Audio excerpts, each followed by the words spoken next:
I couldn't decide which was worse, the fact that my husband's pregnant mistress had just waltzed into my birthday celebration, or that she had no idea I controlled every dollar he'd been spending on her. The champagne flute trembled slightly in my hand as Olivia Hayes confidently strode into the private dining room at Gold Leaf, her hand proudly resting on her swollen belly. 7 months pregnant by my estimation, 7 months of my husband James living a double life while I suspected but couldn't confirm his betrayal. The elegant room fell silent as conversations died mid-sentence. My closest friends and family froze crystal glasses halfway to lip size darting between James's ashen face, the glowing pregnant woman who had just cheerfully introduced herself as James's fiancée, and me, Victoria Morgan, wife of 12 years, who, according to James's stories, apparently no longer existed. Time seemed to slow as I watched the color drain from my husband's handsome face. The photographer I'd hired captured the moment perfectly, Olivia's expression transforming from confident happiness to utter confusion, James's panicked realization that his two carefully separated worlds were violently colliding, and me raising my glass in a sardonic toast to the spectacular implosion of my marriage. What no one in that room yet realized, least of all James, was that this moment would trigger a series of events that would reshape all of our lives.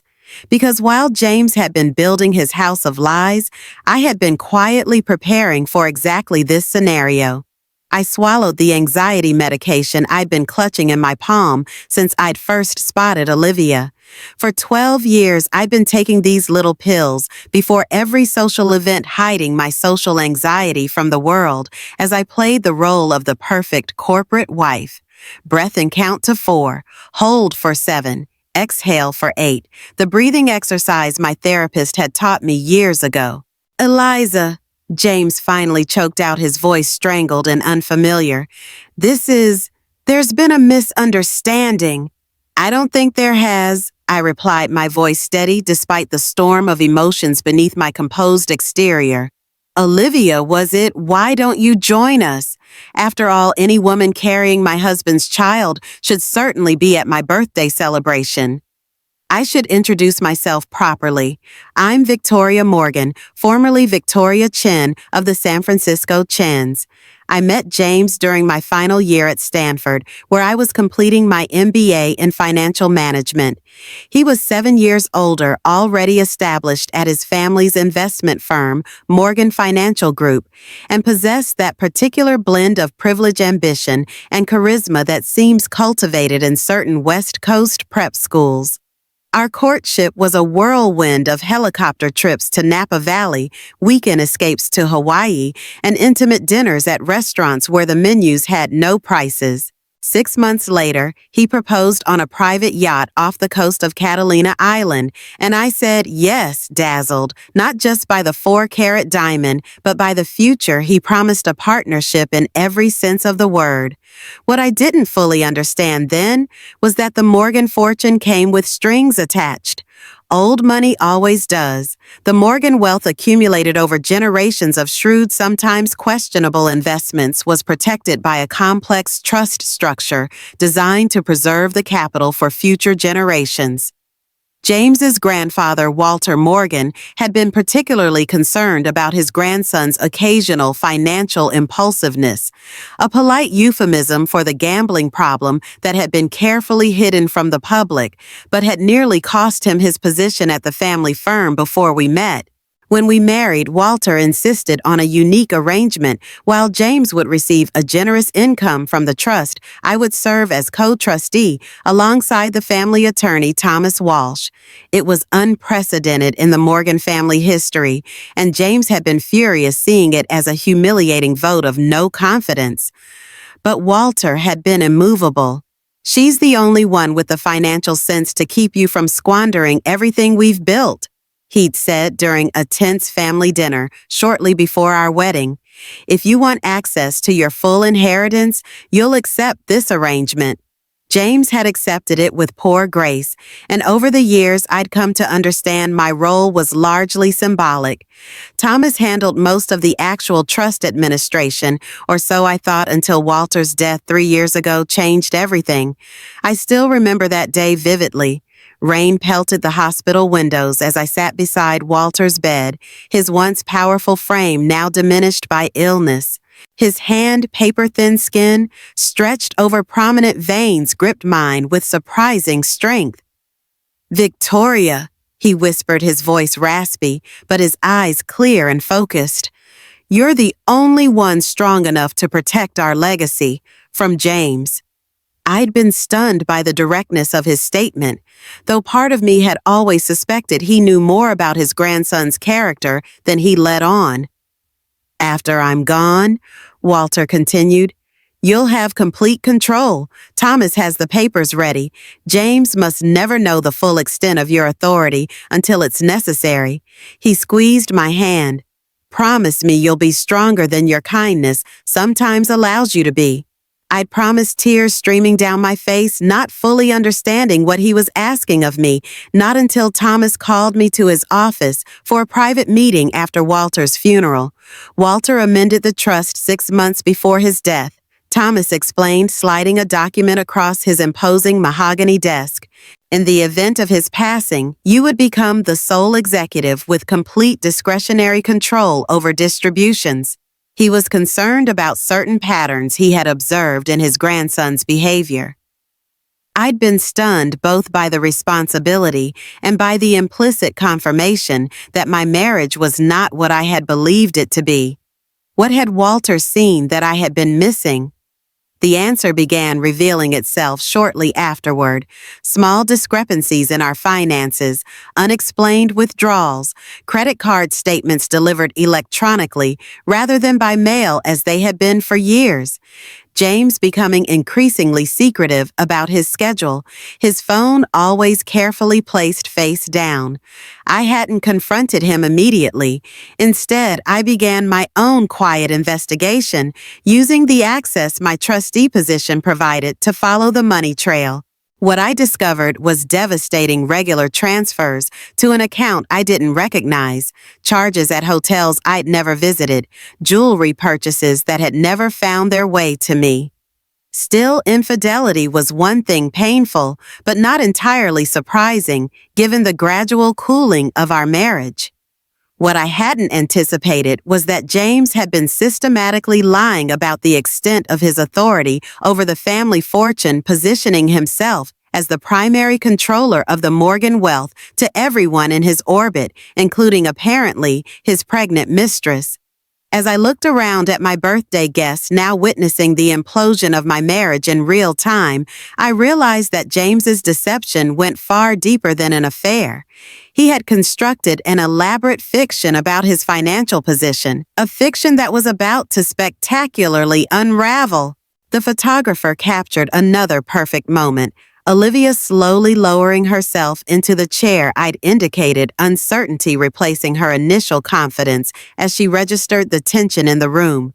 James remained frozen, champagne flute still suspended mid-air as the first cracks appeared in the carefully constructed facade he'd maintained for who knew how long.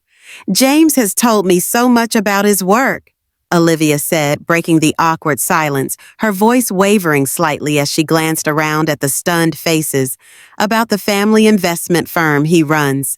I couldn't help but smile. The family firm he runs. Another lie. While James held the title of Senior Vice President at Morgan Financial Group, his role was largely ceremonial. After his third major investment mistake, the board, which included me though, James had never bothered to attend enough meetings to notice, had quietly moved him to a position where he could do minimal damage. "Has he?" I replied, my voice steady. "How fascinating. Please tell me more about what my husband has shared with you." Olivia's perfectly manicured hand trembled slightly as she reached for the water glass in front of her. The diamond on her left ring finger caught the light, a 3-carat oval that looked strikingly similar to one I'd noticed missing from James's grandmother's collection last month. I'd assumed he'd had it appraised for insurance purposes. Another lie in the elaborate tapestry he'd been weaving. "I'm sorry, but I don't understand," she said, her confusion evident as her gaze darted between James and me. "James told me his wife." She stopped abruptly, realizing the dangerous territory she was entering. "Please continue," I encouraged, keeping my voice measured despite the acid churning in my stomach.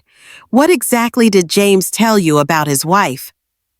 The room remained painfully silent, my birthday guests witnessing the unfolding drama with a mixture of horror and morbid fascination. My mother had half risen from her chair, clearly torn between rushing to my side and maintaining the polite decorum that had been drilled into her since childhood.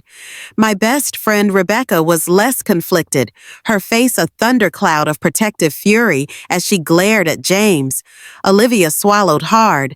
"He said you were separated, that you'd agreed to divorce, but were delaying for tax purposes." Her voice grew smaller with each word as the reality of the situation dawned on her. "He said you had separate lives and that you," she glanced at my left hand, where my wedding ring still sat, "were seeing someone else." A shocked murmur rippled through the gathering. James had clearly underestimated the embarrassment threshold of Sterling Bay's social elite. They might overlook discreet affairs conducted with appropriate distance and deniability, but this brazen collision of wife and pregnant mistress at a society event was beyond the pale. "How fascinating," I replied, the calm in my voice belying the storm raging inside me, "especially considering we renewed our vows just last year on our 10th anniversary. A rather elaborate ceremony for a separated couple, wouldn't you agree?" James finally seemed to find his voice stepping forward with the smooth confidence that had served him so well in boardrooms and bedrooms alike. "Victoria, perhaps we should discuss this privately." "I think we're well beyond privacy, James." I turned my attention back to Olivia, who was now visibly distressed, one hand still protectively curved around her belly. Despite everything, I felt a flicker of sympathy for her. She was young, mid-20s at most, and clearly believed whatever fiction James had crafted. "How far along are you?" I asked, gesturing toward her belly. 7 months, she answered automatically, then looked horrified at having responded so candidly. I did the mental calculation. 7 months ago, James and I had been in Maui celebrating what he'd called a second honeymoon after a particularly tense period in our marriage. He'd been attentive, romantic, seemingly recommitted to us all while his pregnant mistress waited back home. "And the Morgan family trust has been generous, I presume?" I asked, watching James's face carefully. The flash of panic in his eyes confirmed what I'd already suspected. Olivia looked confused. "I don't understand." "The trust fund," I clarified. "James must have told you about it since he's been using it to fund your relationship. The apartment in Silver Heights, the weekend trips to San Diego, the vintage Aston Martin he bought last month." Her eyes widened. "How did you—" "Because I'm the one who approves every distribution from that trust," I said simply. "Every dollar James spends comes with my signature, including apparently the funds he's been using to create a life with you." The revelation landed like a grenade in the center of the room. Olivia turned to James, her expression a mixture of confusion and dawning horror. "You told me you controlled the family money, that once we were married, we'd have access to everything." "He doesn't, and you won't," I replied before James could formulate a response. "James receives a monthly stipend that I authorize. The Morgan family trust, all 40 million of it, remains under my exclusive control as executive trustee per his grandfather's explicit instructions." James's face had turned an alarming shade of purple. "That's not entirely accurate, Victoria. The legal arrangement is more complex than you're suggesting." "Is it?" I raised an eyebrow, reaching for my handbag. I withdrew a slim portfolio and removed several documents, sliding them across the table toward Olivia. These are the trust documents highlighted for clarity. You'll note in Section 4 that James's access to the principal is entirely contingent upon my approval as sole executive following Walter Morgan's death 3 years ago. Olivia stared at the papers, then at James. You said your grandfather left everything to you, that the company, the properties, all of it was yours to manage. A bitter laugh escaped me before I could suppress it. The company hasn't allowed him to make significant decisions since he lost $11 million on a single ill-advised investment 5 years ago. He maintains his title and office purely as a courtesy to the Morgan name. The color drained from Olivia's face. The perfect future James had promised her, the life of luxury, the financial security for her and her child, was evaporating before her eyes. My mother finally rose fully from her seat and approached me, placing a steadying hand on my shoulder. Victoria, perhaps we should end the evening early. This situation requires privacy. I covered her hand with mine, drawing strength from her presence. You're right, Mom, though privacy seems a luxury that's been forfeited. I addressed the room at large. I apologize to you all for this unexpected drama. Please understand if I cut our celebration short. As my guests began gathering their belongings amid uncomfortable murmurs and averted gazes, I turned back to Olivia. I imagine you have questions that deserve honest answers, which I doubt James has provided. Here's my card. Call me tomorrow and we can talk properly.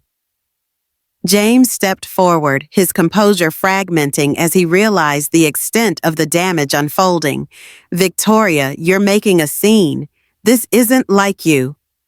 No, James, I replied coldly. This is exactly like me. Methodical, thorough, and unwilling to be made a fool of. The difference is, you're finally seeing it directed at you instead of working in your favor. As the dining room emptied, leaving just James, Olivia, and me in a triangle of tension, the reality of the situation settled over us. 3 lives irrevocably altered, a web of lies unraveled, and a power dynamic shifted dramatically, all because Olivia had walked through the wrong door at the wrong time. How long have you known? James finally asked, his voice stripped of its usual confident polish. About the affair, months. I gathered my composure, smoothing down the expensive silk dress I'd chosen specifically for tonight's celebration. About the extent of your lies to Olivia. That's tonight's special revelation. I felt the familiar tightness in my chest, the beginnings of an anxiety attack I couldn't afford right now. Not in front of James, not in front of this young woman who needed to see strength, not vulnerability. I discreetly pressed my thumb against my palm, the pressure point my therapist had taught me to help ground myself during moments of acute stress. I've already moved your things to the guest house. I continued, my voice betraying none of the turmoil inside. You can stay there while we sort out the legal details. Olivia's eyes filled with tears. I didn't know. I swear I didn't know you were still together. He told me. I believe you, I interrupted gently. James has always been exceptionally convincing.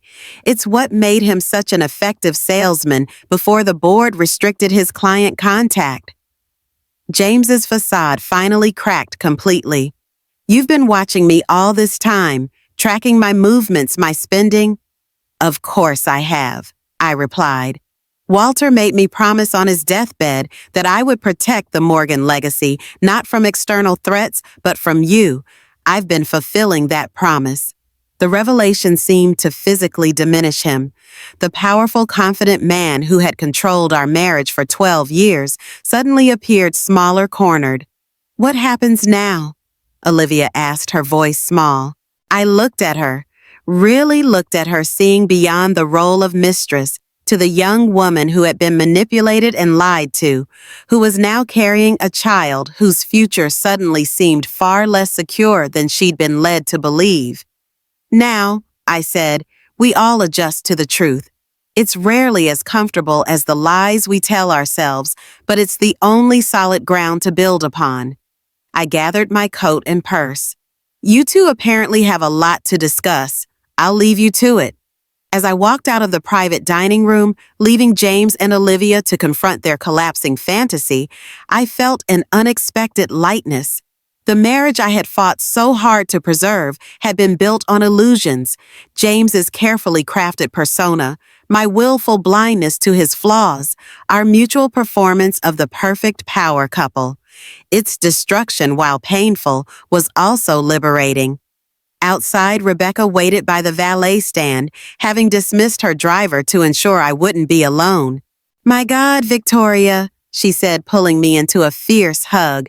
"I can't believe you handled that with such dignity. I wanted to throw my drink in his face."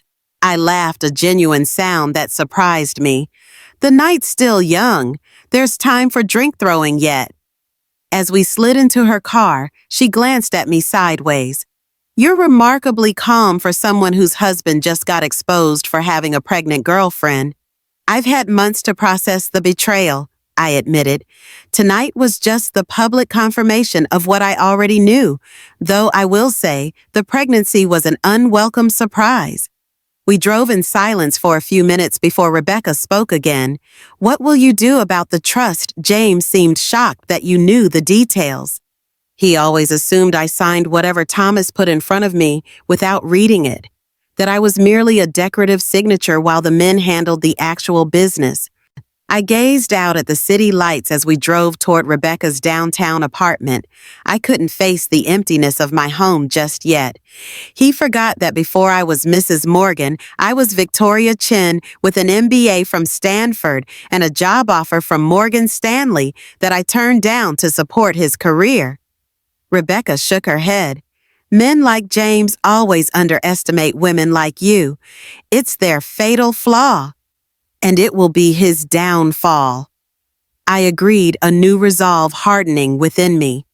Walter saw what I was blind to for years, that James is brilliant at creating the appearance of success, while systematically destroying actual value.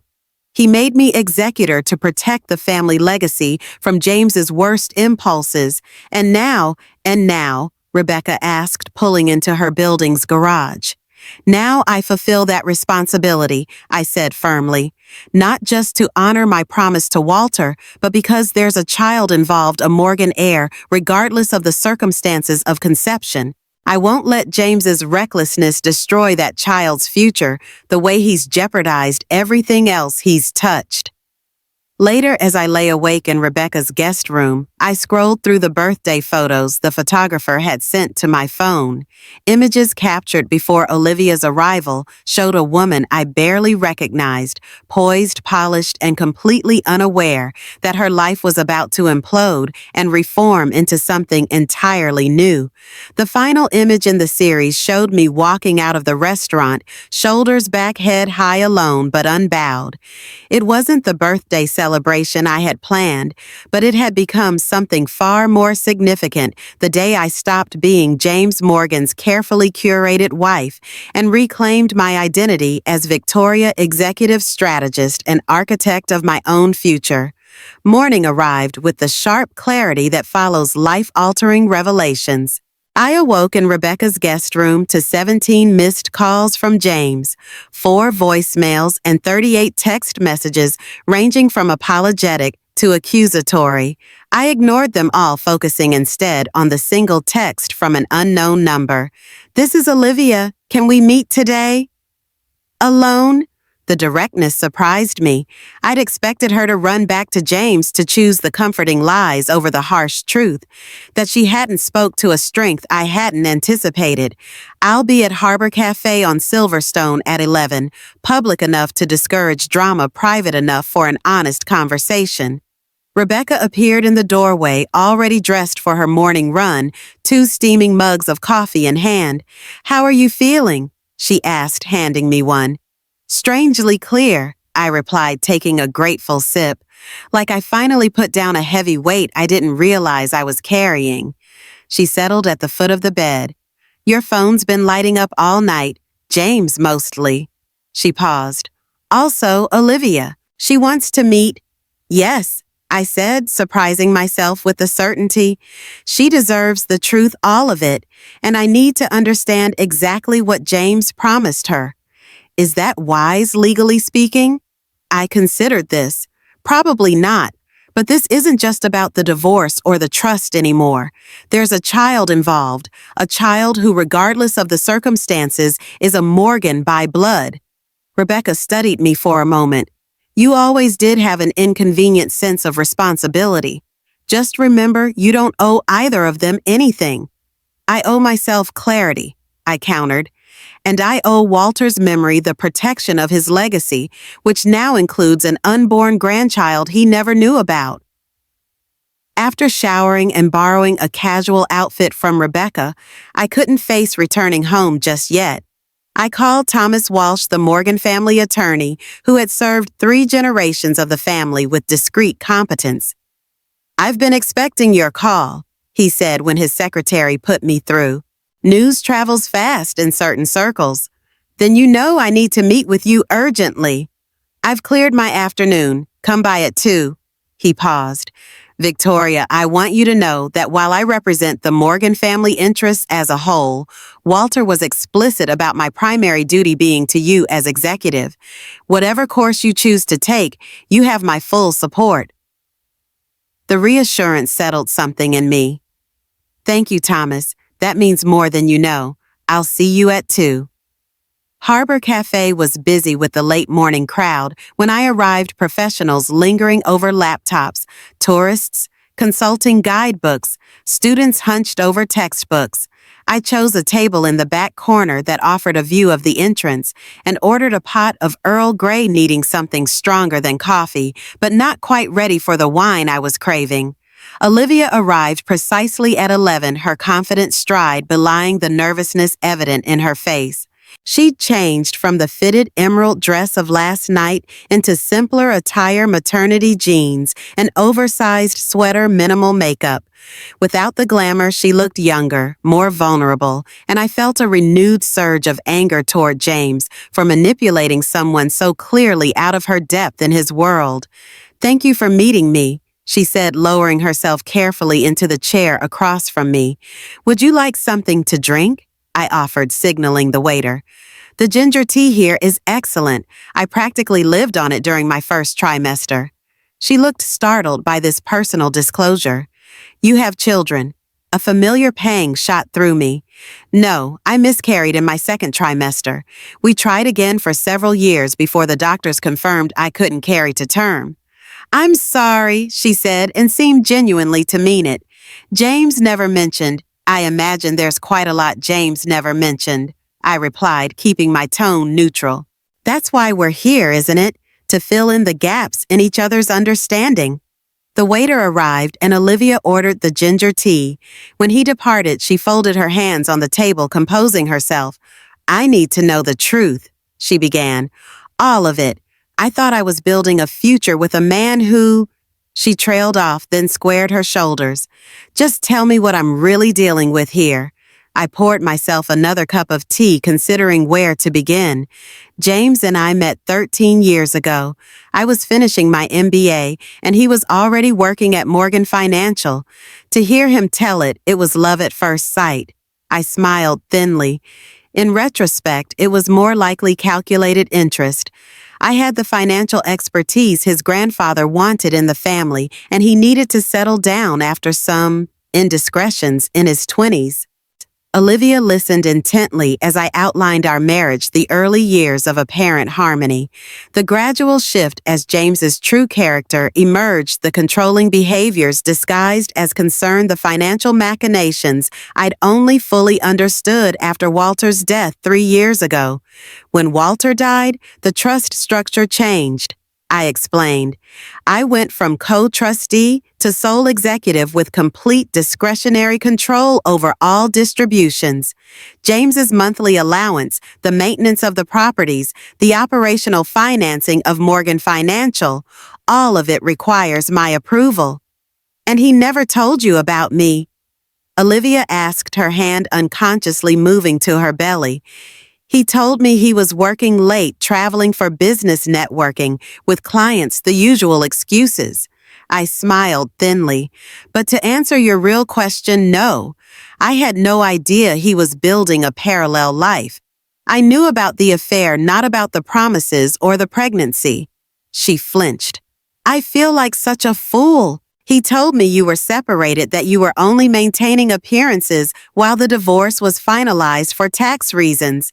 He said once the baby was born, we'd make everything official. When did you meet? At a charity gala last year. I was working for the event planning company. She twisted the diamond ring on her finger. He was charming, attentive, and I thought he was essentially single. I nodded, another piece of the puzzle falling into place. The Children's Hospital benefit last April. He volunteered to attend in my place because I had the flu. He pursued me relentlessly after that. Flowers at work, surprise lunches, weekend trips. Her voice wavered. 3 months in, he told me he was in love with me. By Christmas, he was talking about our future together, about raising a family.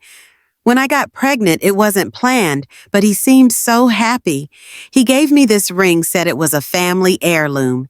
It was, I confirmed. His grandmother's engagement ring, a 7-carat oval diamond in an Art Deco setting. It disappeared from the safe at the lake house in January.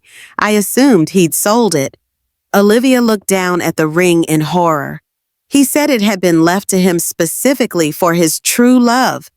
James has always been creative with the truth, I said, unable to keep the bitterness from my voice, especially when it serves his interests. The waiter returned with her tea, creating a momentary pause in our painful exchange. When he left, Olivia looked at me with newfound resolve. What happens now? She asked, echoing her question from the previous night, but this time with clearer intent. Legally, financially, with the baby? It was the question I'd been preparing for since I awoke. That depends on several factors, including what you want. Regardless of James's deception, the child you're carrying is legally a Morgan. Under the terms of the trust, legitimate heirs are entitled to certain provisions.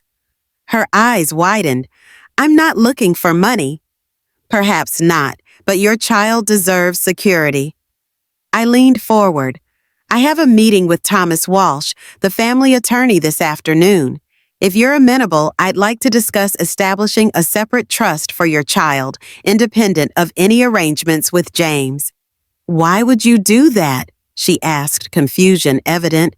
After what I've done to your marriage. You didn't do anything to my marriage, I corrected her. James did. You were deceived as much as I was, possibly more so, and while I can't speak for what our interactions will be like in the future, I can ensure that an innocent child doesn't suffer for their father's poor choices. Tears welled in her eyes. I don't understand you. You should hate me. Hate requires energy I'd rather direct elsewhere, I replied simply. Besides, Walter taught me that true responsibility means making decisions based on principles, not emotions. He protected the family legacy from James's impulsiveness. Now it's my turn to do the same. Olivia wiped her eyes with a napkin. James called me last night after you left. He said not to trust you, that you were vindictive and would try to turn me against him, that you'd use the trust to punish us both. I wasn't surprised. And what did you say? That I needed to hear your side before I made any decisions.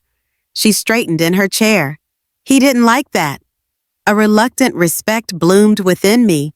This young woman, betrayed and vulnerable, still had the strength to seek truth rather than comfort. May I ask you something personal? I said, finishing my tea. She nodded. Are you in love with him? Beyond the promises and the lifestyle, do you genuinely love James himself? Olivia considered this with surprising thoughtfulness. I thought I was, she finally said. But I'm realizing I was in love with who I believed him to be, not who he actually is. She touched her belly again. I wanted my child to have a father who was honest, faithful, and trustworthy. The man I met last night in that dining room isn't any of those things. The simple clarity of her assessment struck me. How long had I continued loving a man who no longer existed, if he ever had? How many years had I spent justifying, rationalizing, and diminishing my own worth to preserve the illusion of a marriage? James will make promises now, I warned her. Dramatic gestures, tearful apologies, elaborate explanations that make his behavior seem almost reasonable. It's what he does when cornered. I know, she said quietly. He's already started. Last night he said he'd kept us separate because he was trying to protect everyone's feelings until the right moment that he was planning to tell you everything after the baby was born. I couldn't help but laugh, a short sound devoid of humor. Always the strategist, our James. I told him I needed time to think, she continued. He didn't take it well, said I was being emotional and irrational because of pregnancy hormones. The familiar phrase sent a chill through me. He used to say the same to me. Any legitimate concern or disagreement was dismissed as emotional or irrational. It's how he maintained control. He does that all the time, Olivia said, recognition crossing her face. I thought he was being protective, but he was ensuring you doubted your own perceptions. I finished for her, making you dependent on his version of reality. We sat in silence for a moment, two women united by the shared experience of loving and being deceived by the same man. Finally, Olivia removed the diamond ring from her finger and placed it on the table between us. This belongs to your family, not to me. I stared at the glittering heirloom. Walter had given it to his wife Dorothy on their 50th anniversary, replacing the more modest ring of their youth. It represented a lifetime of genuine partnership and trust, everything my marriage to James had failed to become. Keep it for now, I said, surprising myself. Not as an engagement ring, but as collateral, a reminder that regardless of what James may say or do in the coming days, there are concrete truths he cannot change. She hesitated, then nodded, slipping the ring into her purse rather than back onto her finger, a small but significant gesture of independence. I should go, she said, gathering her things. Thank you for, not being what I expected. Expectations can be dangerous things, I replied, signaling for the check, especially when they're crafted by others rather than formed through our own observations. As we parted outside the cafe, I felt a strange sense of connection to this woman who, in another reality, might have remained forever my anonymous replacement. Instead, she had inadvertently become an ally in understanding the true nature of the man we had both mistakenly loved. Walking toward Thomas's office through the familiar streets of Sterling Bay, I realized the meeting with Olivia marked a crucial turning point, not just in the unfolding drama of my collapsing marriage, but in my understanding of myself. For years, I had defined my worth through James's estimation, measuring my success by his approval. Now, facing the complete dismantling of that external validation, I was discovering a more authentic measure, my capacity to act with integrity, even when hurt beyond measure. Walter had seen this in me when James hadn't. He had entrusted me with his legacy, not because I was James's wife, but because I possessed qualities. His grandson lacked qualities I had suppressed and diminished to maintain marital harmony. I reached into my purse and pulled out a leather-bound album, small enough to carry with me, but thick with memories. Flipping to the middle, I found the photograph I was looking for James and me on our wedding day. I looked radiant, my smile genuine, my eyes shining with hope and love.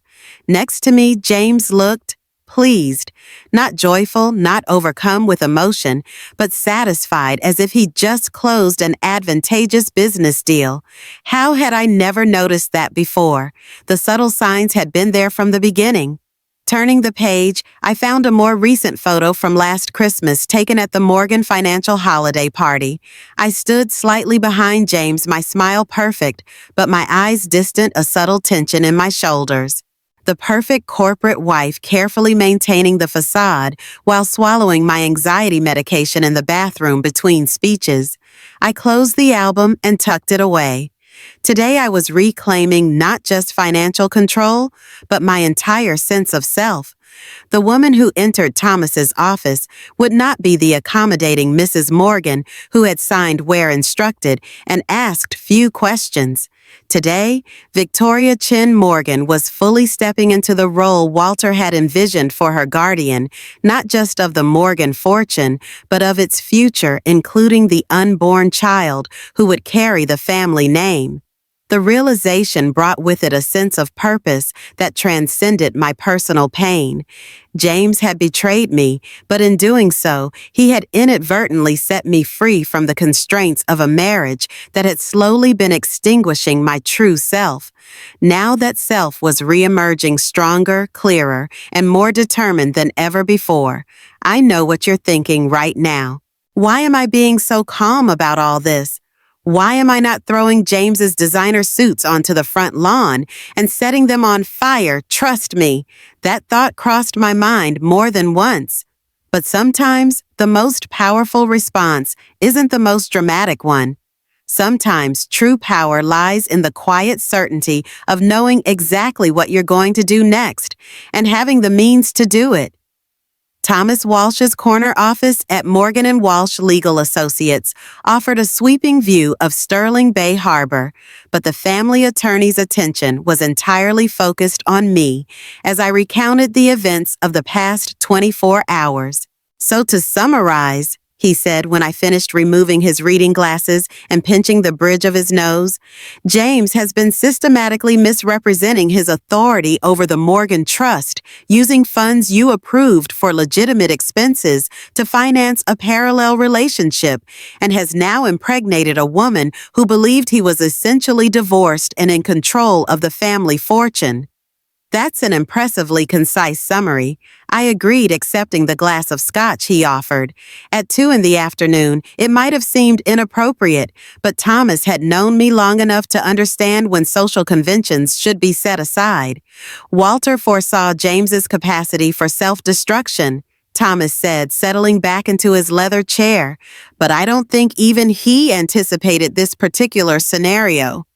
What are my options, Thomas, legally speaking? He tinted his fingers, considering. As executor, your position is quite strong.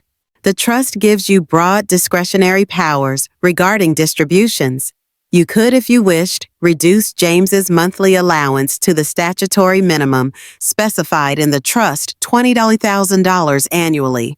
I nearly choked on my scotch. $20,000. James spends more than that each month on clothes alone. Walter believed in safety nets, not golden parachutes, Thomas explained. The minimum ensures James would never be destitute, but it's designed to be uncomfortable enough to motivate better behavior. And Morgan Financial. James's position is primarily ceremonial, as you know. The board, which includes you, has the authority to remove him for cause. The evidence of financial impropriety you've gathered would certainly qualify. I considered this, swirling the amber liquid in my glass. And Olivia's child, Thomas nodded approvingly as if I'd asked exactly the right question. Assuming paternity is established, which I don't imagine James will contest, given the public nature of their relationship, the child would be a legal Morgan heir. Under the trust terms, legitimate heirs are entitled to educational trusts and certain inheritance rights. I'd like to establish a separate trust for the child, I said decisively, independent of James's provisions and protected from his financial mismanagement. Thomas made a note on his legal pad. A sensible precaution. I'll draft the paperwork. He hesitated, then added, Victoria, while I admire your consideration for the child, I must ask, are you certain you want to pursue this course? Many in your position might take a less magnanimous approach. I considered his question carefully. This isn't about magnanimity, Thomas. It's about honoring what Walter entrusted to me. He made me executor because he believed I would protect the Morgan legacy according to its true values, not its public image. The ghost of a smile crossed Thomas's usually impassive face. He would be proud of how you're handling this. Not many would maintain such perspective in the face of personal betrayal. I'm not saying I don't want James to suffer, I admitted, finishing my scotch. But I want that suffering to come from natural consequences, not vindictive actions. His grandfather taught me that true power lies not in what you can destroy, but in what you choose to preserve. Our conversation shifted to practical matters, freezing certain accounts, pending full financial review, documenting the misappropriation of funds, preparing for the inevitable media attention when Sterling Bay Society caught wind of the full story and drafting interim amendments to the trust disbursement procedures. What about divorce proceedings? Thomas asked as our meeting concluded. Not yet, I decided. I need more information before making that decision. Right now, James believes he can charm or manipulate his way back into control. That misconception gives me time to secure the Morgan assets and establish proper provisions for Olivia's child. Thomas nodded, escorting me to the door. A strategic approach. Walter always said you had the mind of a chess player, seeing 3 moves ahead while others are focused on the immediate play. The comparison warmed me. Walter had been more of a father to me than my own had ever been. His belief in my capabilities had often exceeded my own, and I was only now beginning to understand why. As I left the building, my phone buzzed with an incoming call from Morgan Financial's main office. Charlotte Weber, the firm's long-serving executive assistant, sounded uncharacteristically flustered. Mrs. Morgan, I'm so sorry to bother you, but there's a situation developing here that requires your immediate attention. My heart rate accelerated. What kind of situation, Charlotte? Mr. Morgan arrived about an hour ago, clearly agitated. He's been removing files from the secure archive and has asked the finance department to prepare wire transfers for significant sums to offshore accounts. When Mr. Herman questioned the transactions, Mr. Morgan claimed they were authorized by you as emergency contingency measures. A cold clarity settled over me. James wasn't just scrambling to manage the fallout of his exposed affair. He was attempting to secure funds beyond my reach. Charlotte listened carefully. No transfers are to be processed without my direct in-person authorization. Call security and have them secure the archive room. I'm on my way. I texted Thomas as my Uber raced through afternoon traffic. James attempting unauthorized transfers at MFG. Meeting you there. His response was immediate. On my way. Board members notified. The Morgan Financial Group headquarters occupied the top 8 floors of a glass tower in the financial district, its lobby dominated by an imposing portrait of Walter Morgan. I'd always found it slightly intimidating, the stern gaze of the family patriarch, seemingly evaluating everyone who entered his domain.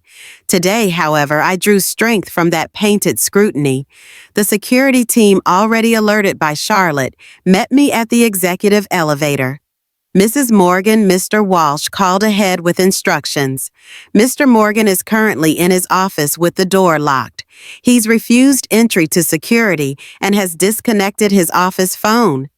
Has he managed to complete any transactions? No, ma'am. The system was locked down according to protocol as soon as unauthorized activity was detected.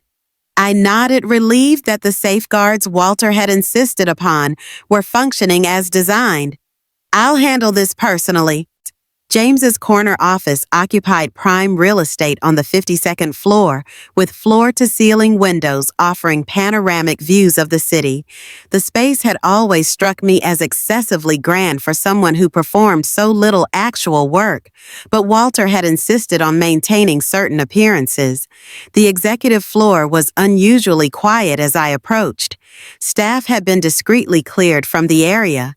Outside James's closed door stood 2 security officers and Thomas, who had somehow arrived before me.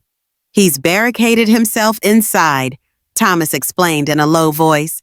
Apparently, he attempted to wire $12 million to a Cayman Islands account before the system flagged the transaction and froze his access.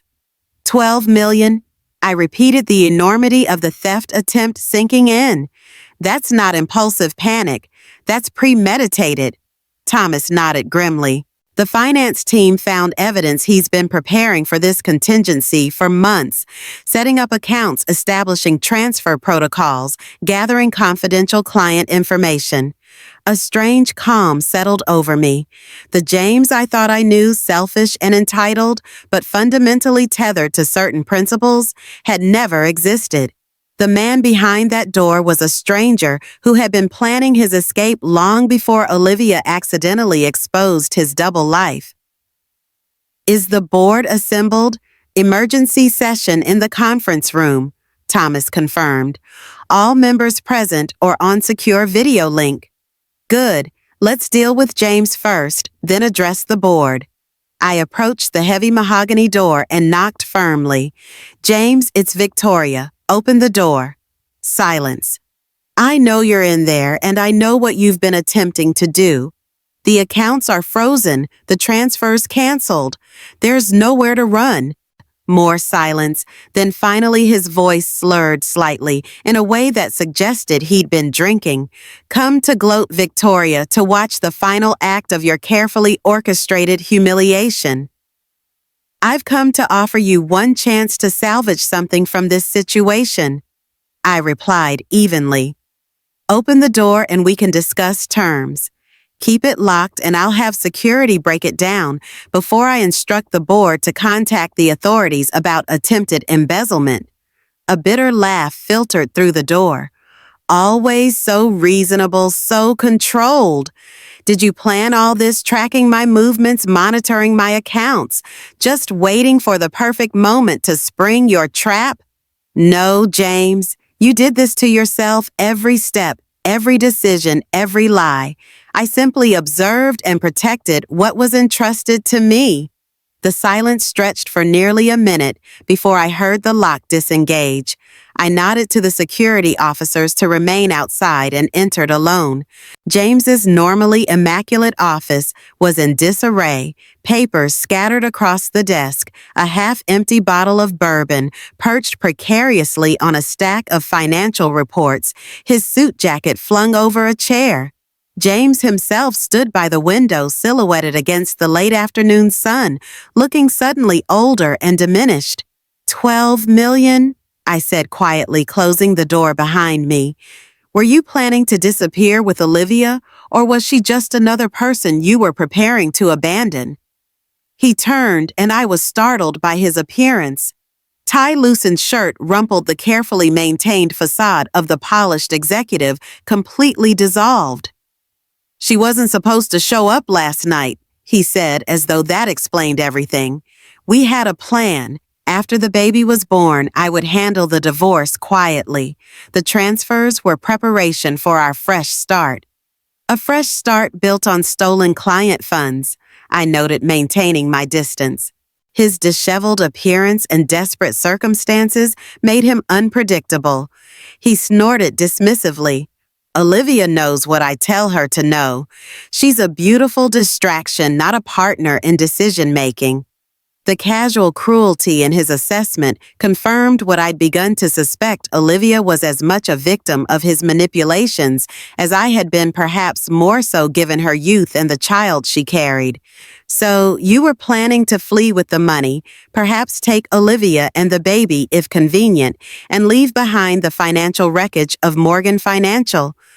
I moved to his desk, surveying the scattered documents, client account information, offshore banking details, property listings in countries with minimal extradition agreements with the U.S. "It wasn't theft," he insisted, a flash of the old James emerging in his indignant tone. "Those are Morgan accounts, Morgan money, my birthright." "Your birthright," I repeated, "which your grandfather explicitly placed under my control, because he foresaw exactly this type of behavior." I picked up a document detailing a property in Monaco, a lavish villa overlooking the Mediterranean. "How long have you been planning this, James? Was it before or after you met Olivia?" He looked away, unwilling or unable to meet my gaze. "Walter never trusted me. From the beginning, he treated me like I was incapable of managing what should have been mine by right." "He gave you every opportunity to prove him wrong," I countered. Multiple positions at the firm, mentorship from the best in the industry, second and third chances after significant failures. What he didn't give you was unchecked power to destroy what took generations to build. James moved to the small bar in the corner of his office, reaching for a clean glass. I noted with detached interest how his hands trembled slightly as he poured another measure of bourbon. "What happens now?" he asked, echoing the question both Olivia and I had posed in the past 24 hours. "I assume the board is assembled ready to strip me of my position and complete my public humiliation." "That depends on you," I said, taking a seat in one of the leather chairs facing his desk. "There are two paths forward, James. Choose carefully because this decision will determine not just your financial future but your relationship with your child." His head snapped up. "She told you about the baby." "She told me everything," I confirmed, "including the promises you made about the wealth and position that awaited her once you were free of your troublesome wife." He had the grace to look momentarily ashamed, but it passed quickly. "What are these two paths you're so generously offering?" "The first is simple. You resign from Morgan Financial, effective immediately relinquish any claims to unauthorized access to the trust beyond your stipulated allowance, and commit to a structured visitation and support arrangement for your child. In return, the board will characterize your departure as a personal decision. The trust will maintain your current housing allowance, and no criminal charges will be filed regarding today's attempted transfers." He took a long swallow of bourbon. "And the second path? You continue this self-destructive spiral. The board removes you for cause publicly citing financial impropriety. The trust reduces your allowance to the statutory minimum. Criminal charges are filed for the attempted embezzlement with all the attendant publicity and legal consequences. And any relationship with your child will be governed by court-mandated arrangements rather than family-negotiated agreements." James stared at me, searching for weakness or hesitation. Finding none, he sank into his chair, suddenly looking every day of his 49 years. "You've thought of everything," he said, finally, a note of grudging respect in his voice. "The perfect trap." "Not a trap, James. Natural consequences. There's a difference." I stood, smoothing down my borrowed outfit. "I'll give you 10 minutes to decide. The board is waiting." As I turned to leave, he called after me. "You know, my grandfather always said you were the best investment he ever made. I never understood what he meant until now." I paused at the door, looking back at the man I had once loved, now revealed as someone I had never truly known. I wasn't an investment, James. I was a person who deserved better than what you offered. So did Olivia. So does your child. Remember that when you make your choice. Stepping back into the hallway, I took a deep breath, steadying myself for the board meeting to come. Whatever James decided, a significant chapter of my life was ending. What remained to be written was entirely up to me, a blank page both terrifying and exhilarating in its possibilities. The Morgan Financial boardroom fell silent as I entered Thomas a half step behind me. 14 faces turned toward me, the complete board including 3 video feeds from members who couldn't attend in person. These were the stewards of a financial legacy spanning 4 generations, men and women who had known James his entire life and had worked alongside Walter Morgan for decades. William Porter, the board chairman and Walter's oldest friend, spoke first. "Victoria, thank you for joining us on such short notice. I understand we're facing an unprecedented situation." "That's putting it mildly, William," I replied, taking the seat at the head of the table, a position traditionally reserved for the Morgan family representative, but one James had rarely occupied, preferring to delegate board meetings to others he deemed better suited to the tedium. I surveyed the faces around the table, noting the varying degrees of concern, curiosity, and in some cases, barely concealed satisfaction. Not everyone on the board had appreciated James's entitled approach to his position. As you've been informed, James attempted to execute unauthorized transfers totaling approximately $12 million to offshore accounts this afternoon. I began, my voice steady. This appears to be part of a longer-term strategy to divert company and trust assets, potentially in preparation for leaving the country. Murmurs rippled around the table, but I continued. Thanks to the safeguards implemented by Walter, the transfers were flagged and halted before completion. James is currently in his office considering the options I've presented to him. What are those options? Asked Victoria Harrington, one of the newer board members who had frequently clashed with James over investment strategies. Option 1, resignation, cooperation, and a dignified transition that protects both the company and the Morgan name.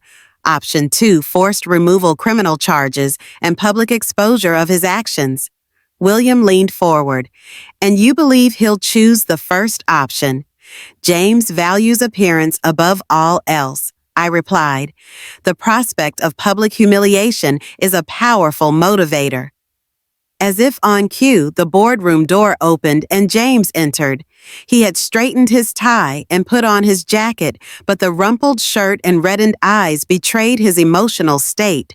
Still, he mustered his characteristic charm as he addressed the room. Ladies and gentlemen, I apologize for the unorthodox circumstances of this meeting.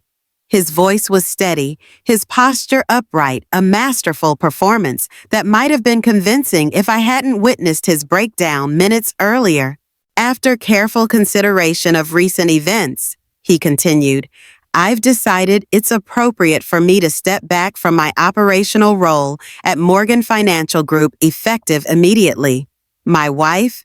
He glanced at me, a flicker of something unreadable crossing his face. Has kindly agreed to work with me on a transition plan that ensures the continued stability of the firm. The relief in the room was palpable. No messy public removal, no potential scandal to rattle client confidence. James had chosen the path of least resistance, as I'd known he would. William nodded gravely. The board appreciates your decision, James. We'll work with Victoria to ensure a smooth transition. He turned to me, a question in his eyes. I'll remain as the Morgan family representative on the board, I confirmed, and will continue to oversee the trust's investment interests. Thomas will draft the necessary documentation to formalize these arrangements.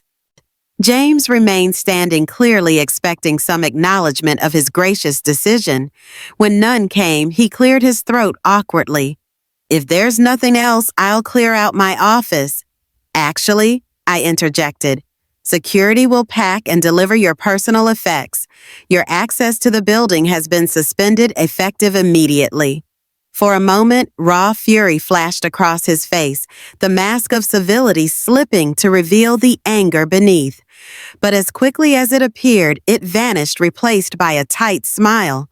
Of course, sensible precaution. He nodded stiffly to the board.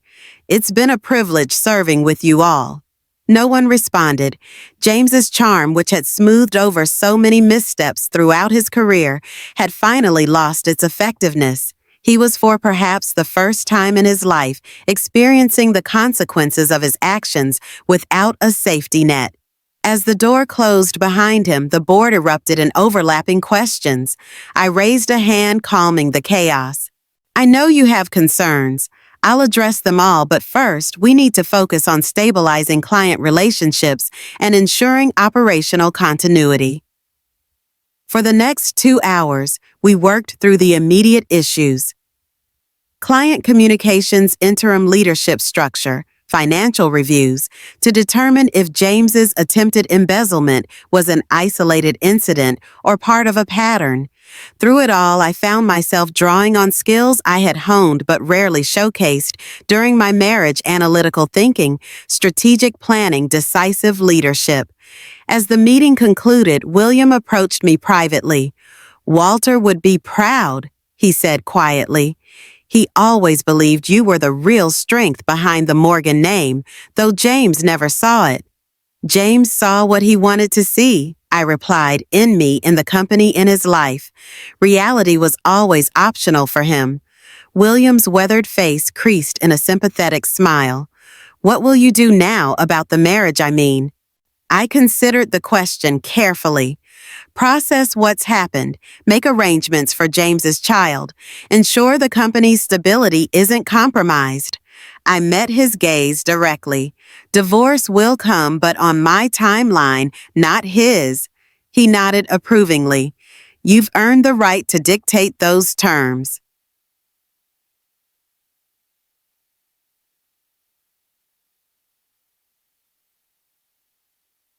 The sun was setting as I finally left the Morgan Financial Building, casting long shadows across the financial district. My phone showed 8 missed calls from James, which I ignored, and one text from Olivia. Can we talk again tomorrow? There's something else you should know. I stared at her message, wondering what further revelations awaited. How much more complicated could this situation become? Exhaustion suddenly overwhelmed me, the adrenaline that had carried me through confrontations with James, meetings with Thomas, and the emergency board session fading, leaving behind bone-deep weariness. For the first time, I directed my Uber driver to take me home rather than back to Rebecca's apartment. Whatever awaited me there, emptiness, memories, James's lingering presence, I needed to face it eventually. Tonight seemed as good a time as any to begin reclaiming my space. The Morgan family estate in Silver Heights had been my home for 12 years, but as the car pulled through the wrought iron gate, it felt oddly unfamiliar, as if I were seeing it through new eyes. The Georgian facade with its perfect symmetry, the meticulously maintained gardens, the subtle lighting that highlighted architectural features, all of it spoke to the careful curation of an image. Had I ever felt this was truly my home, or had I, like James, been playing a role all these years? The perfect corporate wife, the gracious hostess, the supportive partner. As I unlocked the front door, I braced myself for a wave of emotion that never came. Instead, I felt curiously detached as I moved through the formal entryway into the main living areas. The house was silent, the staff having been given the day off after news of the previous night's drama had inevitably reached them. I bypassed the grand staircase leading to the master suite and headed instead for Walter's study, a room James had wanted to renovate after his grandfather's death, but that I had insisted remain untouched. It was the one space in the house that had always felt authentic to me. Walter's leather chair creaked as I settled into it, the familiar scent of books and the faint trace of his pipe tobacco providing unexpected comfort. On the wall opposite his desk hung a photograph. I had always loved Walter as a young man standing proudly beside his first office building, his expression reflecting not arrogance, but quiet determination. He had built something lasting from nothing, guided by principles that James had never fully embraced. I wondered what he would make of the situation now, his grandson exposed as a fraud, his legacy protected by the woman he had handpicked as guardian, a Morgan heir on the way under the most unexpected circumstances. I poured myself a small measure of Walter's favorite scotch from the decanter that still sat on his desk and raised it in a silent toast to the man who had seen something in me that I was only now beginning to recognize in myself. My phone buzzed with a text from Thomas. All necessary paperwork filed. James's resignation publicly announced as personal decision to pursue other opportunities. Interim leadership team in place. Call if you need anything. Then another from Rebecca saw the news about James stepping down. You okay? Guest room still available if you need sanctuary. I smiled at her concern but texted back. I'm home. Time to reclaim my space. Talk tomorrow. As I set my phone down, my gaze fell on Walter's old leather journal lying on the corner of his desk. I had never opened it, respecting his privacy, even after death, but something compelled me to reach for it now, as if it might contain wisdom specifically meant for this moment. The journal fell open naturally to a page near the end, Walter's distinctive handwriting filling the cream-colored paper. Sign the amended trust documents today. Victoria will have full control after I'm gone. James fought against it, of course, but fails to understand that this is protection, not punishment. She has the clearest vision of anyone in this family since my Margaret. When the storms come, and they will, Victoria will be the one to navigate through them. James would drive the ship straight onto the rocks, while insisting the waters were calm. Tears blurred my vision as I read his words. Words he had never spoken to me directly, but had committed to paper with absolute certainty. He had known somehow that this day would come, had prepared for it, had armed me with the authority to handle it. For 12 years I had carefully constructed my identity around being James's wife, suppressing parts of myself that didn't fit neatly into that role. Now as that identity crumbled, I was discovering that a stronger self had been waiting underneath one that Walter had recognized long before I did. I was about to close the journal when my phone rang an unfamiliar number with a Sterling Bay area code. Thinking it might be related to the day's events at Morgan Financial, I answered. Victoria Morgan speaking. Mrs. Morgan, this is Detective Sarah Reeves with the Sterling Bay Police Department Financial Crimes Unit. I'm calling about your husband, James Morgan. My heart stuttered. Had James done something desperate after leaving the office? Is everything all right, Detective? We've been investigating an illegal gambling operation with ties to organized crime. She explained, her tone professional but cautious. Your husband's name has appeared repeatedly in our investigation. According to our sources, he owes significant sums to some very dangerous people, approximately $7 million due by the end of next month. The amount staggered me. $7 million in gambling debts? No wonder he'd been desperate to transfer $12 million offshore. He'd needed enough to pay off his creditors and still have a comfortable nest egg. I wasn't aware of the extent of his gambling, I said carefully, though I knew he had issues in the past. These aren't ordinary bookies, Mrs. Morgan. These are people who have been known to resort to extreme measures when debts aren't paid. I wanted to make you aware of the situation for your own safety. I appreciate the warning, Detective. Is there anything else I should know? Just that we're closing in on the operation. When we do, things might get complicated for anyone connected to it. If Mr. Morgan has any documentation related to his gambling activities, it would be in his best interest to share that with us sooner rather than later.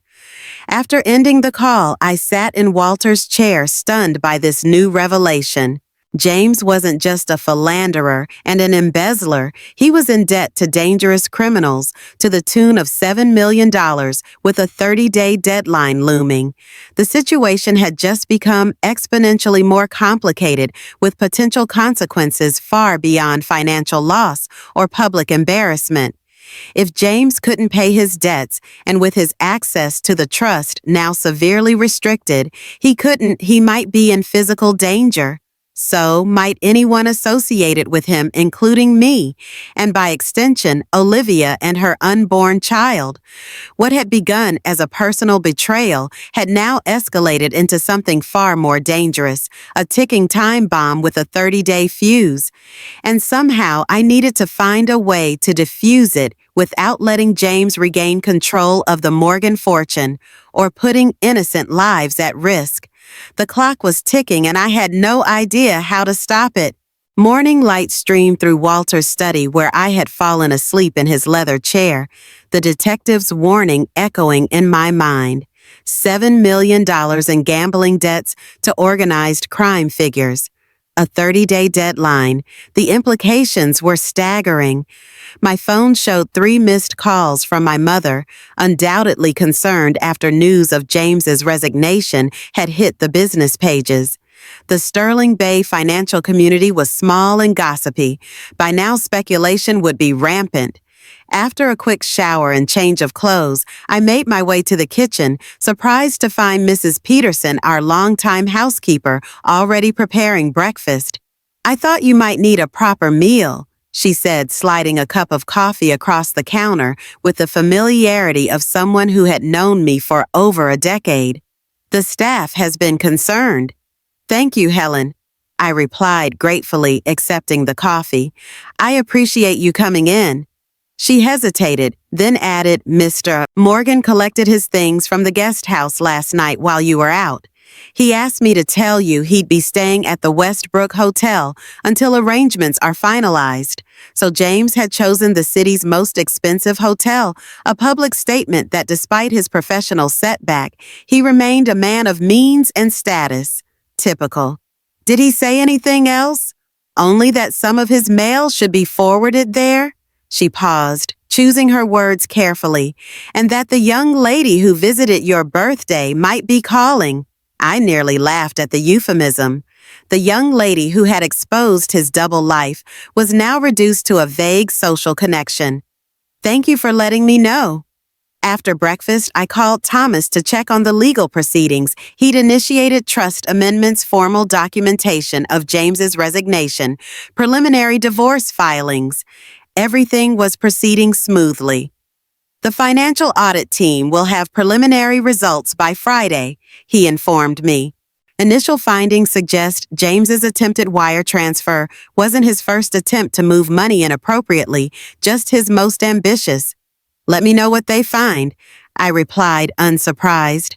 James's bold attempt to transfer $12 million had likely been preceded by smaller, more discreet movements designed to test the system's vigilance. My next call was to Olivia, arranging to meet her at a quiet cafe near the public gardens at noon. Her voice had sounded strained, raising my curiosity about what additional information she needed to share.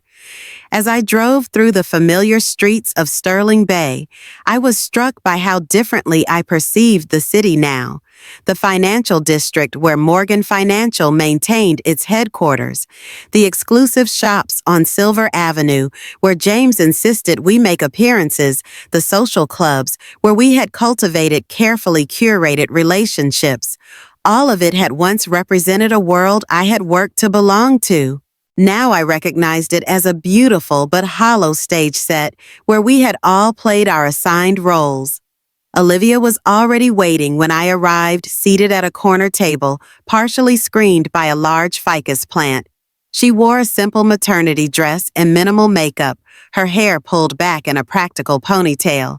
The transformation from the glamorous woman who had crashed my birthday party was striking. Without the armor of couture and careful styling, she looked younger, more vulnerable, but somehow more authentic. "Thank you for meeting me again," she said as I took the seat across from her. "I wasn't sure you would." "Your message suggested there was something important I should know," I replied, ordering a sparkling water from the hovering waiter. She fidgeted with her napkin, clearly nervous. "Have you spoken with James since yesterday?" "No, I understand he's taken a suite at the Westbrook." She nodded, unsurprised. "He called me last night. He was not himself, angry, accusatory, talking about how everyone had betrayed him." "That sounds entirely like himself, actually," I observed dryly. James has always excelled at positioning himself as the victim of others' actions rather than the architect of his own problems. A flicker of recognition crossed her face. "He said things would be different now that plans had changed, but he had a new strategy." She looked up, meeting my eyes directly. "He wanted me to sign some papers." My instincts sharpened. What kind of papers? Legal documents, something about being a beneficiary of a trust he was establishing. He said it would protect the baby and me if anything happened to him. She reached into her purse and withdrew a folded document. I immediately recognized the distinctive letterhead of Harrison and Mears, a law firm known for its aggressive tactics in high-net-worth divorces. As I scanned the document, cold anger settled in my chest. "This isn't a trust for your benefit," I explained, struggling to keep my voice even. It's a declaration naming you as a correspondent in divorce proceedings, claiming you knowingly pursued a relationship with a married man and conspired to extort financial support through pregnancy. The color drained from Olivia's face. What? No, that's not. He told me it was protection for the baby. If you had signed this, it would have given James leverage to claim I was financially persecuting both of you out of jealousy. It paints you as a knowing participant in an affair, rather than someone who was deceived about his marital status. Tears welled in her eyes. I almost signed it last night. He was so insistent, so convincing about how it would protect us. Her hand moved protectively to her belly. I only hesitated because he seemed so different, angry, calculating, not the man I thought I knew. That is the man you know, I said gently. The version you fell in love with was carefully crafted to gain your trust and affection. This, I tapped the document, this is James without the mask. She wiped her eyes with a trembling hand. There's more. When I wouldn't sign immediately, he started making threats, said if I didn't cooperate, he'd make sure I regretted it, that he had friends in family court who would ensure I lost custody once the baby was born. My jaw tightened. James's desperation was making him dangerous. Did he threaten you physically? No, nothing like that. Just legally, financially. Said no one would believe my version of events once his lawyers finished with me. She took a shaky breath. I was scared enough that I recorded the conversation on my phone. I stared at her, reassessing everything I thought I knew about this young woman. She had seemed naive, easily manipulated by James's charm and promises, but here she was instinctively protecting herself with the same kind of careful documentation I had gathered during my investigation of James's financial misdeeds. That was incredibly smart, I told her sincerely, and brave. She looked surprised by the compliment. My mother always said, trust your gut. When James started making threats, something just clicked, like I was seeing the real him for the first time. I nodded, understanding exactly what she meant. I had experienced that same moment of clarity, not when I discovered James's affair, but years earlier when I first noticed the discrepancy between his words and actions, the careful construction of his public persona versus the private reality.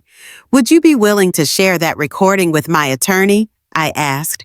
It could be significant in ensuring proper protections for you and your child. Yes, she said without hesitation. I want this baby to be safe financially and emotionally. If James is willing to manipulate me like this, I can't trust him to be a proper father.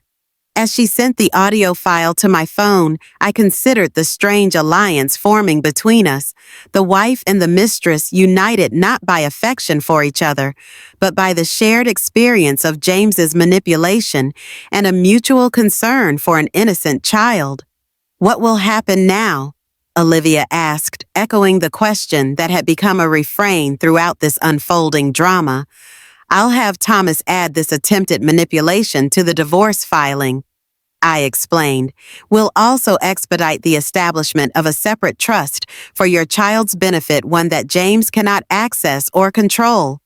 She nodded, relief evident in her expression. And what about us? This situation, I know it's awkward, but there's a child connecting us now, whether we like it or not. It was a fair question, one I had been avoiding in the whirlwind of legal and financial considerations. This woman would be the mother of a Morgan heir, a permanent connection to the family, regardless of my relationship with James. I think we can establish a relationship based on mutual respect and the best interests of your child, I said carefully. I don't expect us to become friends, but we don't need to be adversaries either. I'd like that, she replied softly, and I want you to know how sorry I am about all of this. If I had known you were still married, that he was lying about his situation. I held up a hand, stopping her apology. You were deceived by someone who has elevated deception to an art form. I was married to him for 12 years and still missed crucial signs. I managed a wry smile. In fact, You did me a favor by showing up at my birthday. Without that catalyst, who knows how much longer his manipulation might have continued. As we left the cafe, I found myself contemplating the strange twists of fate that had brought us to this point. If someone had told me a week ago that I would be forming an alliance with my husband's pregnant mistress against him, I would have thought them insane. Yet here we were, two women reclaiming our power from the same man who had attempted to diminish us both.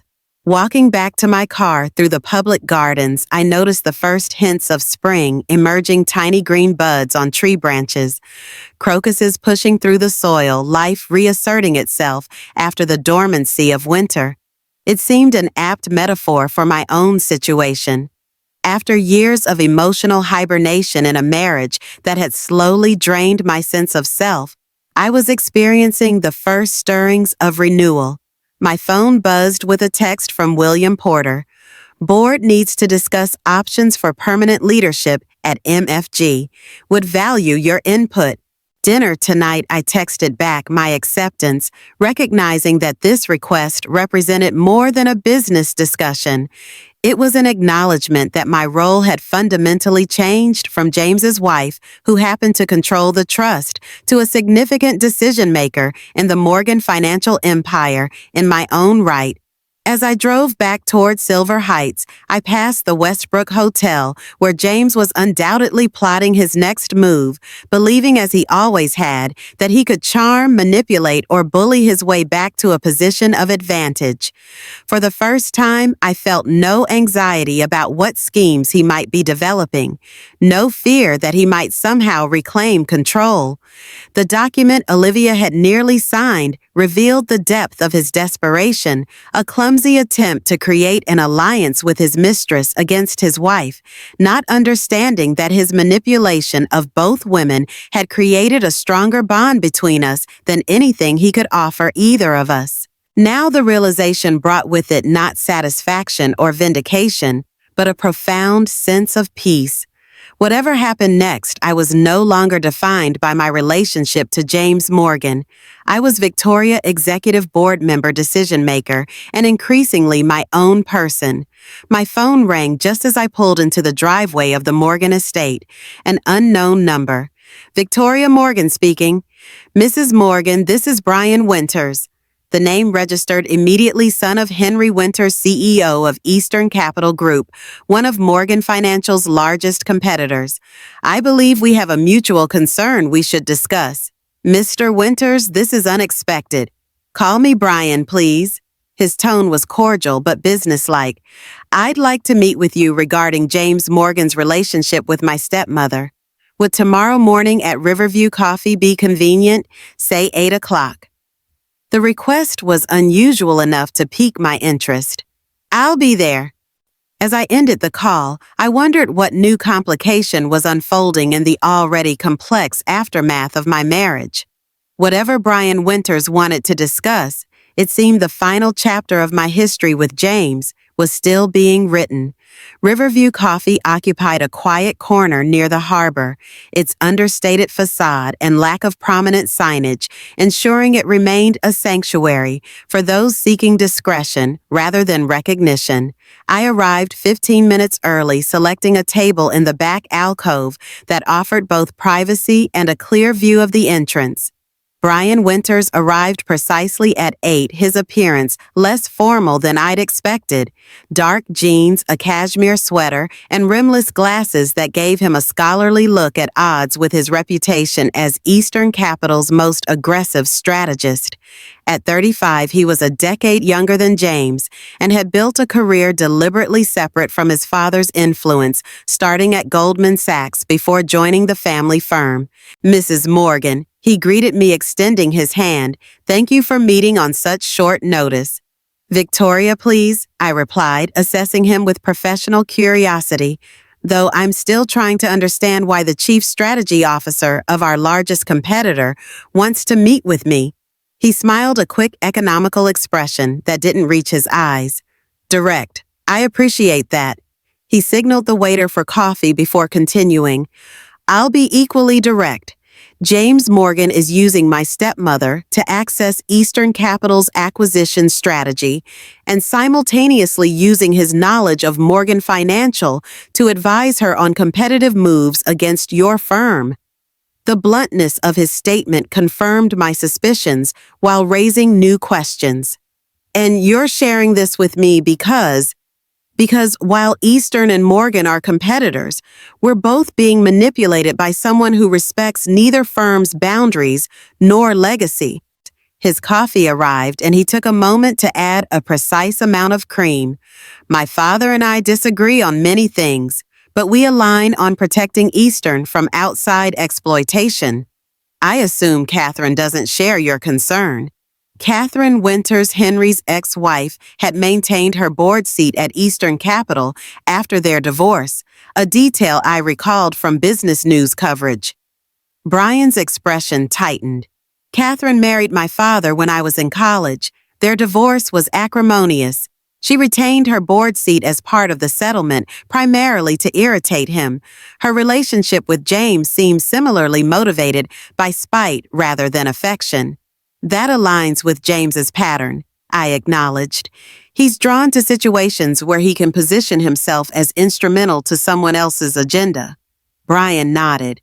Precisely. He's offering Catherine insider knowledge of Morgan's operations to help her outmaneuver my father, while simultaneously gathering information about Eastern's strategies. It's an elegant manipulation targeting her desire for revenge while serving his own interests. The assessment was perceptive and unsettlingly accurate in capturing James's modus operandi. He had always excelled at identifying others' vulnerabilities and positioning himself as uniquely capable of addressing them, whether in business or personal relationships. What exactly are you proposing, Brian? He leaned forward, lowering his voice despite the privacy of our location. A coordinated response. Catherine's access at Eastern is limited, but significant, focused on acquisition targets. James's knowledge of Morgan is comprehensive, but increasingly outdated as you implement changes. Together, they're dangerous. Separately, they're manageable. And how do we separate them? By offering each what the other is pretending to provide. He reached into his messenger bag and withdrew a slim folder. This contains evidence that James has been simultaneously approaching Eastern's acquisition targets with counteroffers based on information from Catherine. He's effectively playing both sides. I examined the document's email exchanges. Meeting notes tracked movements showing James visiting companies on Eastern's acquisition shortlist soon after Catherine's board reviews. Why not take this directly to Catherine? Because James has convinced her that I'm attempting to undermine her board position at my father's direction. She wouldn't believe anything coming from me. His expression revealed genuine frustration. But she might listen to you, another woman who's experienced James's manipulation firsthand. I considered the proposition carefully. Engaging directly with Catherine Winters carried risks both personally and professionally. Yet the evidence before me suggested James was escalating from merely unethical behavior to potentially illegal corporate espionage. What would your father say about this unorthodox alliance between competitors? Brian's smile was wry. He doesn't know I'm here. My father believes in crushing opponents, not collaborating with them. But I've studied Morgan Financial's trajectory under your leadership. You're steering towards sustainable investments and boutique services that complement rather than directly compete with Eastern's primary markets. There's room for both firms to thrive without this destructive espionage. His analysis of my strategic direction was surprisingly accurate, reflecting either thorough research or genuine insight. Either way, it suggested he was approaching this potential alliance with thoughtful consideration rather than reactive impulse. If I were to speak with Catherine, what exactly would I be proposing? Nothing, just sharing information she needs to make an informed decision about her association with James. He tapped the folder. This evidence combined with your personal experience should be sufficient. What she does with that knowledge is her choice. The approach was elegant in its simplicity, not attempting to control Catherine's response, but simply ensuring she had complete information about James's duplicity. It respected her agency while addressing the immediate threat to both firms. And what do you get from this arrangement besides protection for Eastern's acquisition strategy? Brian hesitated, then offered a more genuine smile. Honestly, professional curiosity satisfied. You've transformed Morgan Financial more in 3 months than most CEOs accomplish in years. I'm interested in seeing what you'll do next without James's interference. The compliment seemed sincere, though I maintained healthy skepticism about his motives. Still, his proposal offered a potential resolution to James's latest manipulation with minimal risk to Morgan Financial. I'll need to verify this information independently, I said, indicating the folder. I'd expect nothing less. My contact information is inside. Once you've confirmed the details, let me know if you decide to proceed. After Brian left, I remained at the table reviewing the evidence he'd provided while processing the implications of this unexpected development. If accurate, the document suggested James had escalated from opportunistic deception to calculated corporate sabotage behavior that crossed legal boundaries and could have significant repercussions for both him and Catherine if exposed. More concerning was what these actions revealed about James's state of mind. Rather than rebuilding his life post-separation, he seemed intent on destructive schemes, motivated by revenge or desperation. The man I'd married had been manipulative, but had operated within certain ethical boundaries. This new version appeared unmoored from such constraints. My contemplation was interrupted by a text from Thomas Security Audit Preliminary Results Complete. Evidence of unauthorized access to client files before Jay's departure. Call when available. The confirmation of James's malfeasance solidified my decision. I would need to act decisively to protect both Morgan Financial and, ironically, Eastern Capital from James's increasingly reckless behavior. As I gathered the documents, a notification appeared on my phone, a reminder for tomorrow's appointment with Olivia for the baby's 7-month checkup. Amid the corporate intrigue and strategic maneuvering, this simple reminder centered me. While James spiraled into increasingly self-destructive patterns, I was helping prepare for the arrival of his daughter, a child he had yet to acknowledge beyond legally required paternity confirmation. The contrast couldn't have been starker. James was channeling his considerable talents into revenge and manipulation, while I was focusing on creation and growth, both at Morgan Financial and in preparing for his daughter's arrival. The realization brought unexpected clarity about what truly mattered in the aftermath of our marriage's collapse.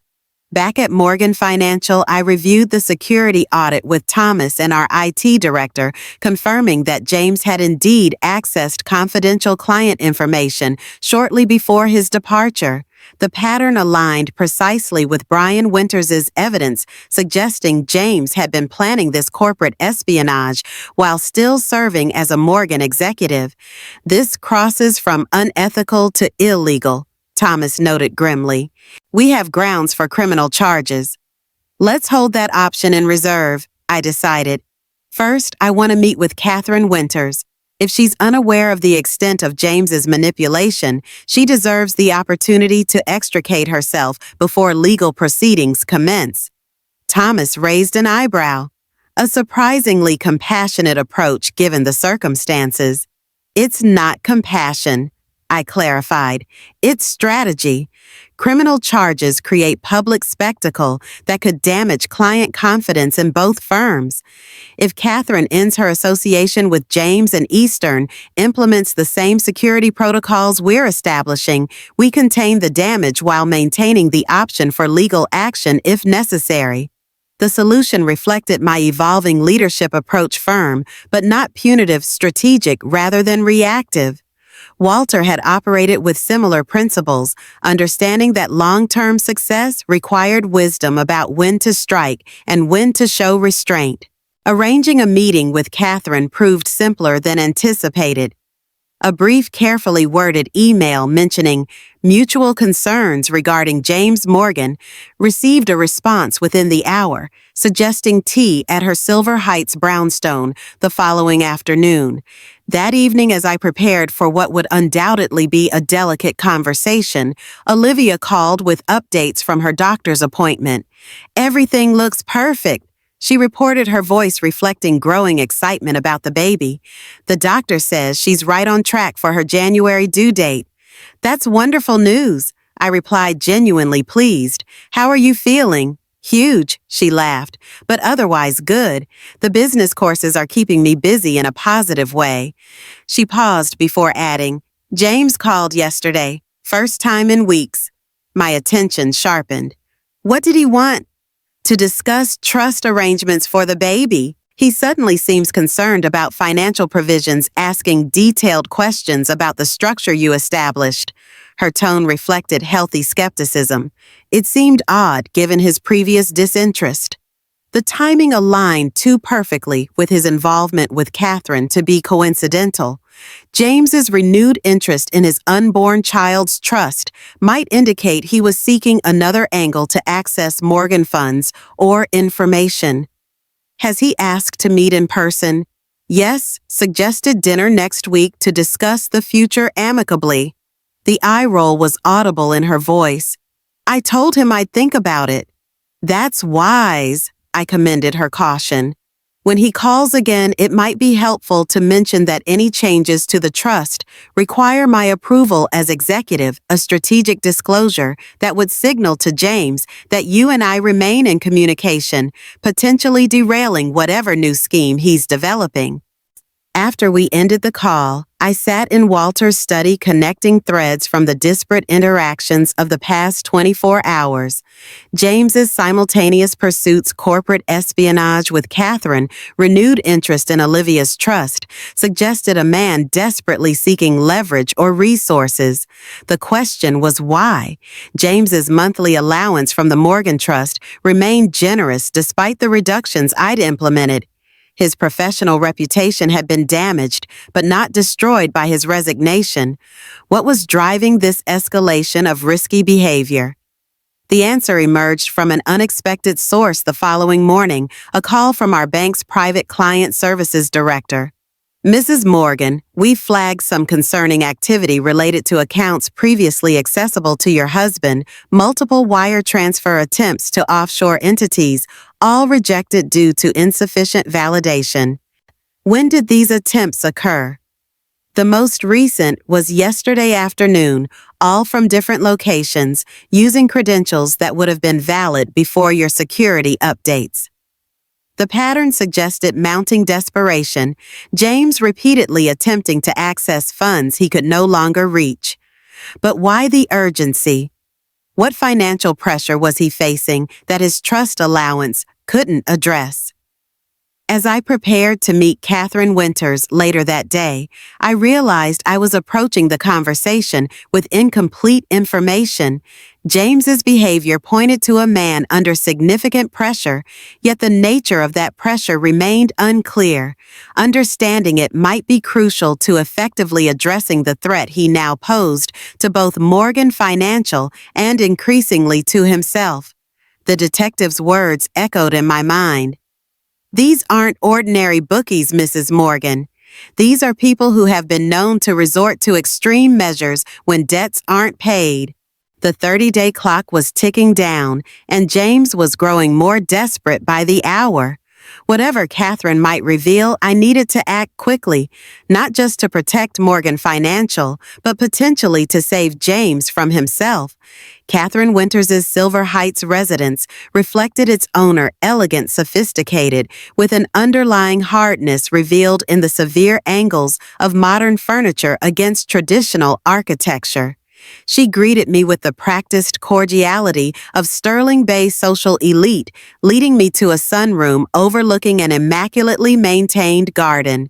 "I must admit I was intrigued by your request," Catherine said as she poured tea from a silver service.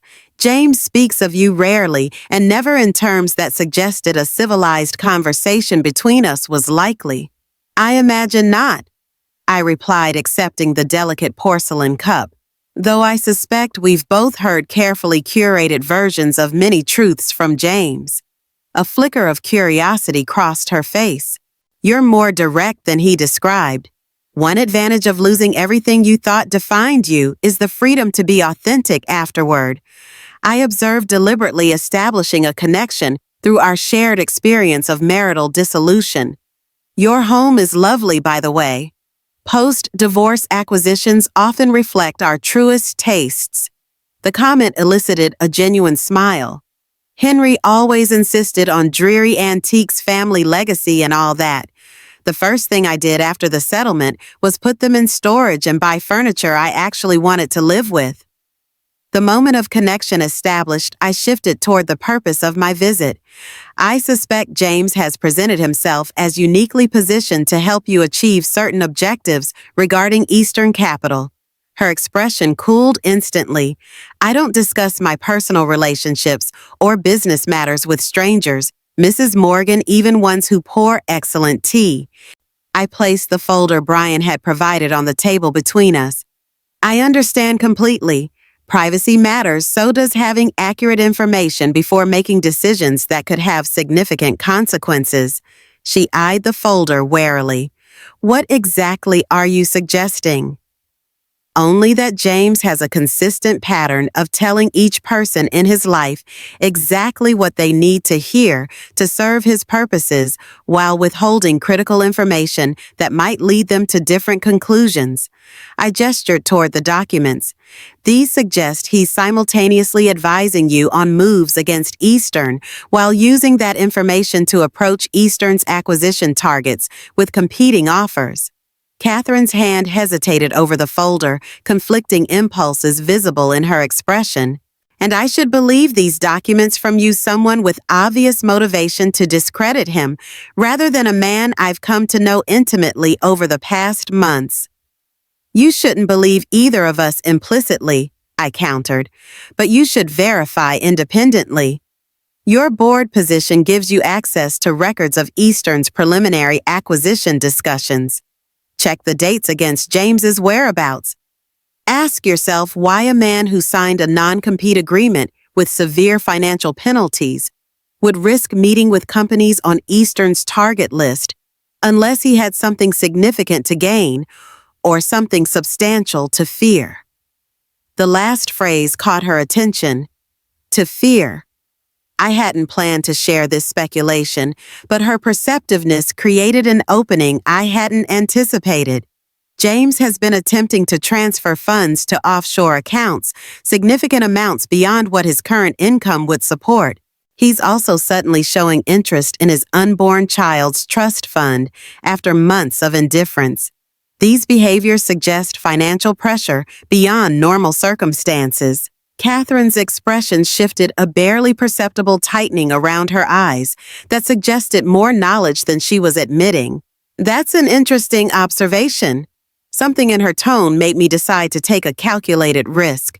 Catherine, I'm not here to damage your relationship with James or to relitigate my marriage.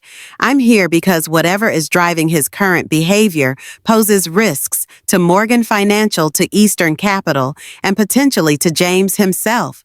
If you know what's behind this escalation, sharing that information might help prevent a situation that damages all involved. She studied me for a long moment, seemingly reassessing her initial impression. Finally, she reached for the folder, opening it to scan the contents with practiced efficiency. Her expression remained neutral, but I noticed her hand tighten on the page as she reviewed certain details. These could be fabricated, she said, but her tone lacked conviction. They could be, I agreed, but you know they aren't. James's pattern is too consistent for these to be coincidental. She closed the folder deliberately, her decision made. James came to me initially claiming he wanted to explore investment opportunities independent of Morgan constraints. Our personal relationship developed later. She paused. About a month ago, he mentioned financial difficulties, gambling debts, to private parties who don't extend generous payment terms. The revelation clicked several pieces into place. James's gambling issues had surfaced periodically throughout our marriage, always followed by promises of reform. Walter had been aware of the problem, which explained certain restrictive provisions in the trust structure. "How much does he owe?" I asked, keeping my tone neutral. "$7 million according to him, due by the end of next month." She smoothed an invisible wrinkle from her impeccable linen pants. He assured me the situation was temporary, that once certain investments materialized, he would resolve the debt without my assistance. Those investments being information he could leverage from both Morgan and Eastern, I concluded. She nodded, her expression hardening. "It seems I've been played as thoroughly as his previous targets. How unoriginal of me." James excels at identifying exactly what each person desires and positioning himself as uniquely capable of providing it. I said, recognizing an unexpected kinship with this woman I'd initially viewed as an adversary. "For you, perhaps it was insider knowledge that would help you maintain influence at Eastern despite your divorce, while for you it was the promise of a partnership of equals that somehow always prioritized his ambitions." She finished, surprising me with her perception. "Henry operated similarly. Perhaps we both have patterns worth examining." The observation, though uncomfortably accurate, created a foundation for candid discussion. For the next hour, Catherine and I compared experiences, identifying the manipulation techniques James had employed with both of us, despite our different circumstances. The similarities were striking, the initial charm giving way to subtle control, the gradual isolation from outside perspectives, the clever way he positioned himself as essential to our success. "What will you do now?" I asked as our conversation drew to a close. She smiled thinly. "Exactly what Henry would least expect, contact him directly about James's approaches to Eastern's acquisition targets. Family dysfunction aside, we built Eastern together. Neither of us wants to see it damaged by an outside opportunist." "And James, I believe we both have conversations pending with him," she replied, rising gracefully to signal the end of our meeting, "though I suspect yours will be more consequential, given your control of the resources he so desperately needs." As I left Catherine's home, I felt a curious sense of completion, as if a circle had been drawn connecting all the women James had attempted to manipulate first. Olivia, now Catherine, each of us initially isolated in our separate spheres of his influence, now sharing information and perspective that revealed the complete picture of his deceptions. The confrontation with James occurred sooner than I'd anticipated. When I returned to the Morgan estate that evening, his car was parked in the circular driveway, the flashy Aston Martin he'd purchased with trust funds shortly before our separation. He sat on the front steps, his normally immaculate appearance showing signs of strain stubble shadowing his jaw. His designer shirt wrinkled as if he'd been wearing it for days. Breaking and entering is still illegal regardless of our marital status. I called as I approached, maintaining a safe distance. His disheveled appearance and desperate circumstances made him unpredictable. "It's still legally my residence until the divorce is finalized," he countered, rising unsteadily. The slight slur in his voice suggested he'd been drinking. "We need to talk, Victoria. About your gambling debts, or about your corporate espionage involving Catherine Winters. Perhaps your sudden interest in Olivia's trust fund. You've been quite busy." I remained near, my car keys in hand, phone accessible. His eyes narrowed. "Been comparing notes, have you? The three women in James's life forming a little support group. Information has a way of surfacing when you're deceiving multiple people simultaneously," I replied calmly. "The effort required to maintain separate narratives eventually becomes unsustainable." He laughed bitterly. "Always so analytical, so controlled. Did it ever occur to you that your emotional detachment might have driven me to seek connection elsewhere? The attempted deflection was so transparent, so classically James, that I found myself pitying rather than resenting him. No, James, it didn't, because I recognize manipulation when I hear it. Your choices were your own, driven by your needs and insecurities, not by my alleged shortcomings. He stepped toward me, his composed facade crumbling. I need access to the trust principal just temporarily. 7 million secured against my future disbursements. Once I clear this debt, everything can return to normal. Normal. I repeated the word, hollow in the gathering twilight. Which version of normal are you envisioning? The one where you maintain a double life with a pregnant mistress? Or the one where you exploit your relationship with Catherine Winters to damage two financial institutions? Perhaps the one where you attempt to embezzle client funds? His expression darkened.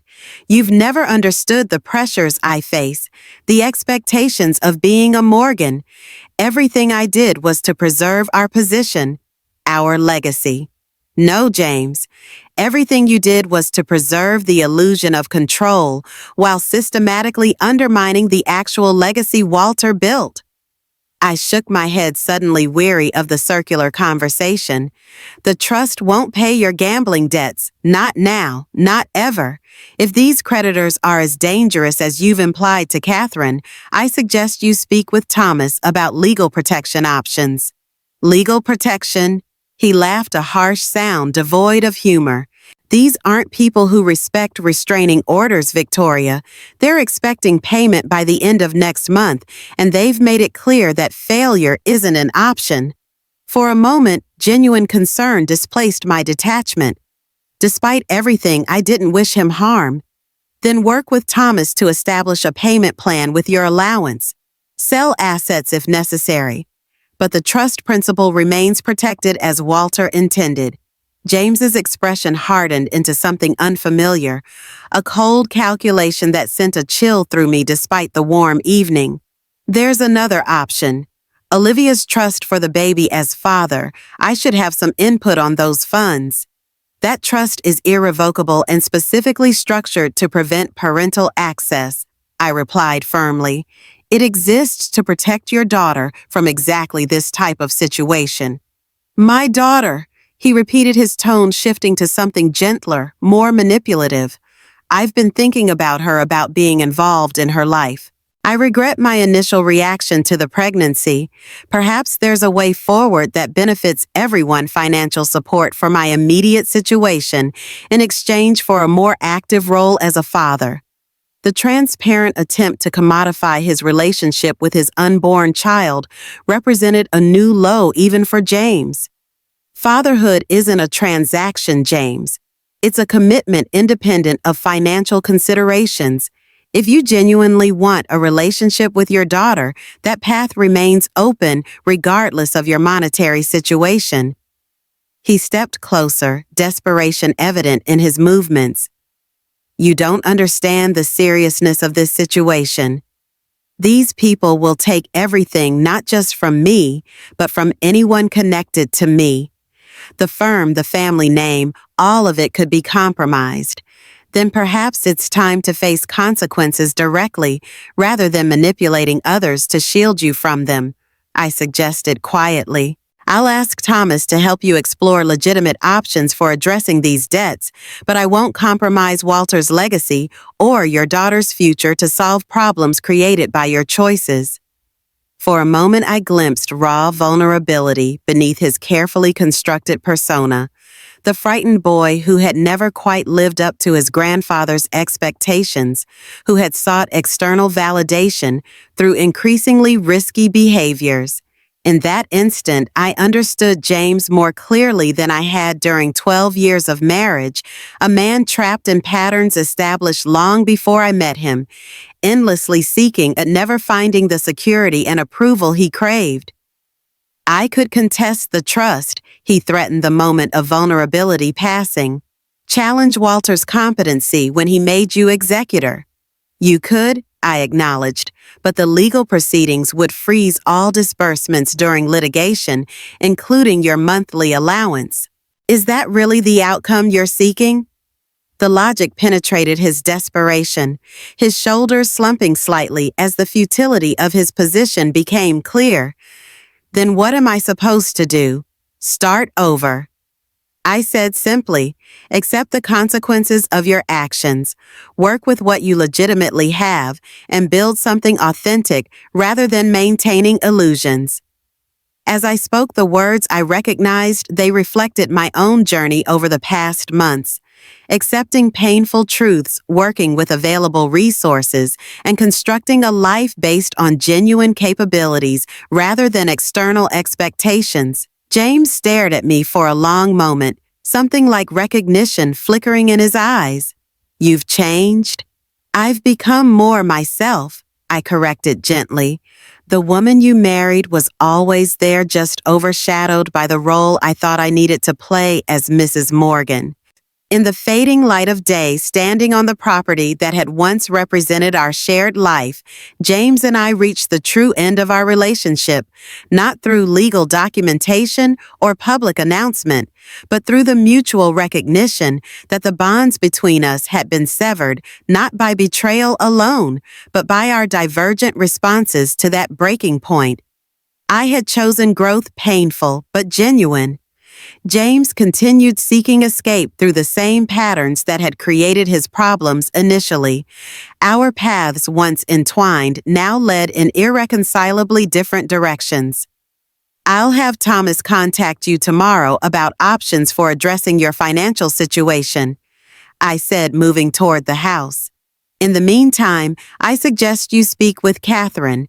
She's aware of your approaches to Eastern's acquisition targets. He paled slightly. Victoria. Good night, James.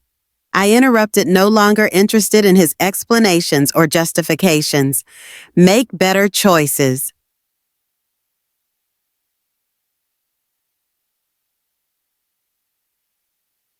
Six months later, I stood in the hospital room where Olivia had just given birth to Valerie Grace Morgan, 7 pounds 4 ounces of new life blinking solemnly at the world around her.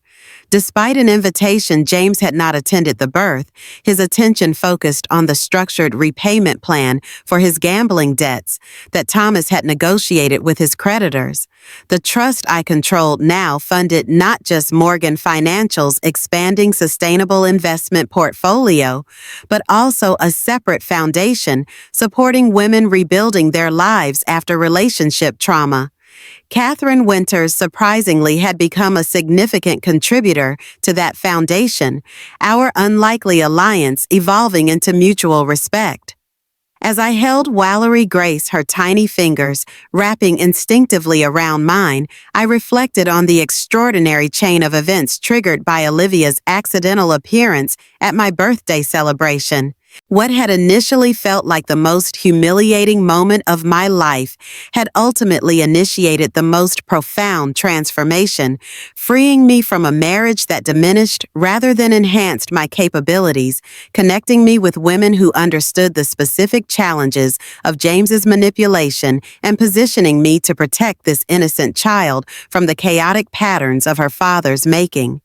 The night that had seemed like an ending had in fact been just the beginning, the first step on a path that led not to revenge or bitterness, but to something far more valuable: the discovery of my authentic self, independent of relationship to others, defined by choices rather than circumstances.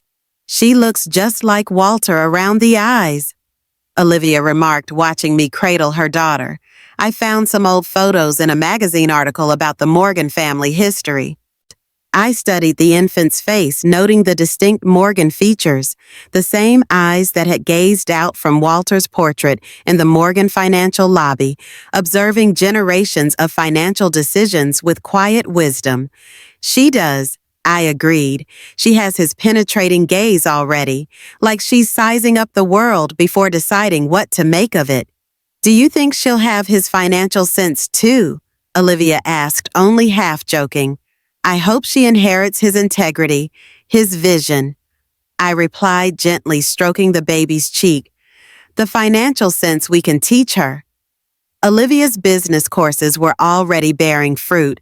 She developed a specialized event planning service for corporate clients, leveraging her talent for organization and her natural social grace. The trust I'd established for Valerie would ensure her education and basic needs, but Olivia was determined to build a successful career of her own, independent of Morgan resources. "I've been thinking," she said hesitantly, "about James." I looked up, surprised. James had maintained his distance since our confrontation, communicating only through Thomas regarding financial arrangements and the divorce proceedings, which had finalized last month. "He sent a gift for the baby," she continued. "A silver rattle with a note saying he'd like to meet her when I'm ready. No demands, no manipulation, just a request." "What are you thinking?" I asked carefully. "That she deserves to know her father, but on terms that keep her safe emotionally and otherwise." She met my gaze directly. "Would you be there for the first meeting? I trust your judgment about whether he's being genuine." The request touched me deeply, a testament to the unusual bond we'd formed through our shared experience of James's deception and our mutual commitment to Valerie's well-being. "Of course," I promised. "Whenever you decide the time is right." As I handed Valerie back to Olivia, my phone buzzed with a message from William Porter Board, "Unanimously approved your appointment as permanent CEO. Walter would be prouder than words can express." The news, while expected after 6 months of serving as interim CEO, still filled me with a quiet satisfaction. Morgan Financial, under my leadership, had not only stabilized but thrived our new focus on sustainable investments and ethical banking practices, attracting a younger, more diverse clientele while maintaining the loyalty of traditional investors. "Good news?" Olivia asked, noting my smile. "Just confirmation of something I've been working toward," I replied. "A new chapter properly beginning." In Walter's study later that evening, now officially my study though, I'd kept his leather chair and most of his books, I opened the journal I'd started the night of my confrontation with James. Unlike Walter's journal, which had been private until after his death, mine was intended as a legacy for Valerie, a record of the tumultuous circumstances of her birth and the resilience of the women who would shape her early years. "Today you were born Valerie Grace Morgan," I wrote. "Your arrival marks not just the beginning of your life, but the continuation of a legacy, one defined not by wealth or status, but by choices made in difficult moments." Your grandfather Walter understood this. He knew that true character emerges not when things are easy, but when they are hardest. Your journey began in complexity, but that gives you a unique advantage, the opportunity to learn from both the mistakes and the growth of those who came before you. Your mother has shown remarkable courage in charting her own course. Your father, despite his flaws, has given you the Morgan determination and drive. And I promise to ensure you always have the tools to make your own way, defined by your own choices rather than others' expectations. The most valuable inheritance isn't money or property or even a prestigious name. It's the wisdom to distinguish between illusions and authentic connections, between power that diminishes others and strength that lifts everyone around you. That is the true Morgan legacy I hope to share with you. I closed the journal and placed it in the safe behind Walter's portrait, a repository of truth for when Valerie was old enough to understand the complicated circumstances of her birth and the unexpected alliances that had formed to protect her future. The night Olivia had walked into my birthday celebration, I had felt my carefully constructed world collapsing. Now, 6 months later, I understood that what had actually happened was the shattering of a beautiful but fragile illusion, revealing a sturdier reality beneath one where I didn't need to diminish myself to maintain someone else's sense of importance, where authentic connection replaced performative perfection, where power came not from control, but from clarity and purpose. Some might call that victory. I simply called it peace. As I sat in Walter's chair gazing out at the garden, where spring had fully blossomed, I realized that the anxiety medication I'd once depended on to navigate social situations had remained untouched in my purse for weeks. The paralyzing fear of public speaking that had once required pharmaceutical intervention before board meetings had gradually diminished as I stepped fully into my authentic self. I wasn't cured of anxiety. It remained a part of me like a familiar neighbor rather than an unwelcome intruder.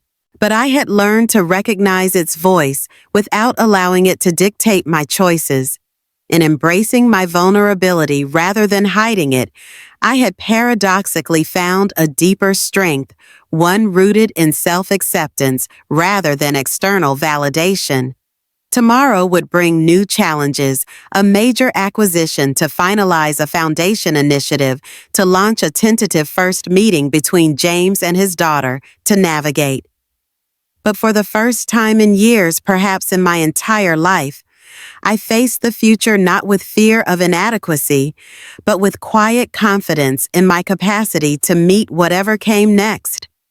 Not because I was perfect or infallible, but because I finally understood what Walter had seen in me all along, the courage to face difficult truths, and the wisdom to build something authentic from them.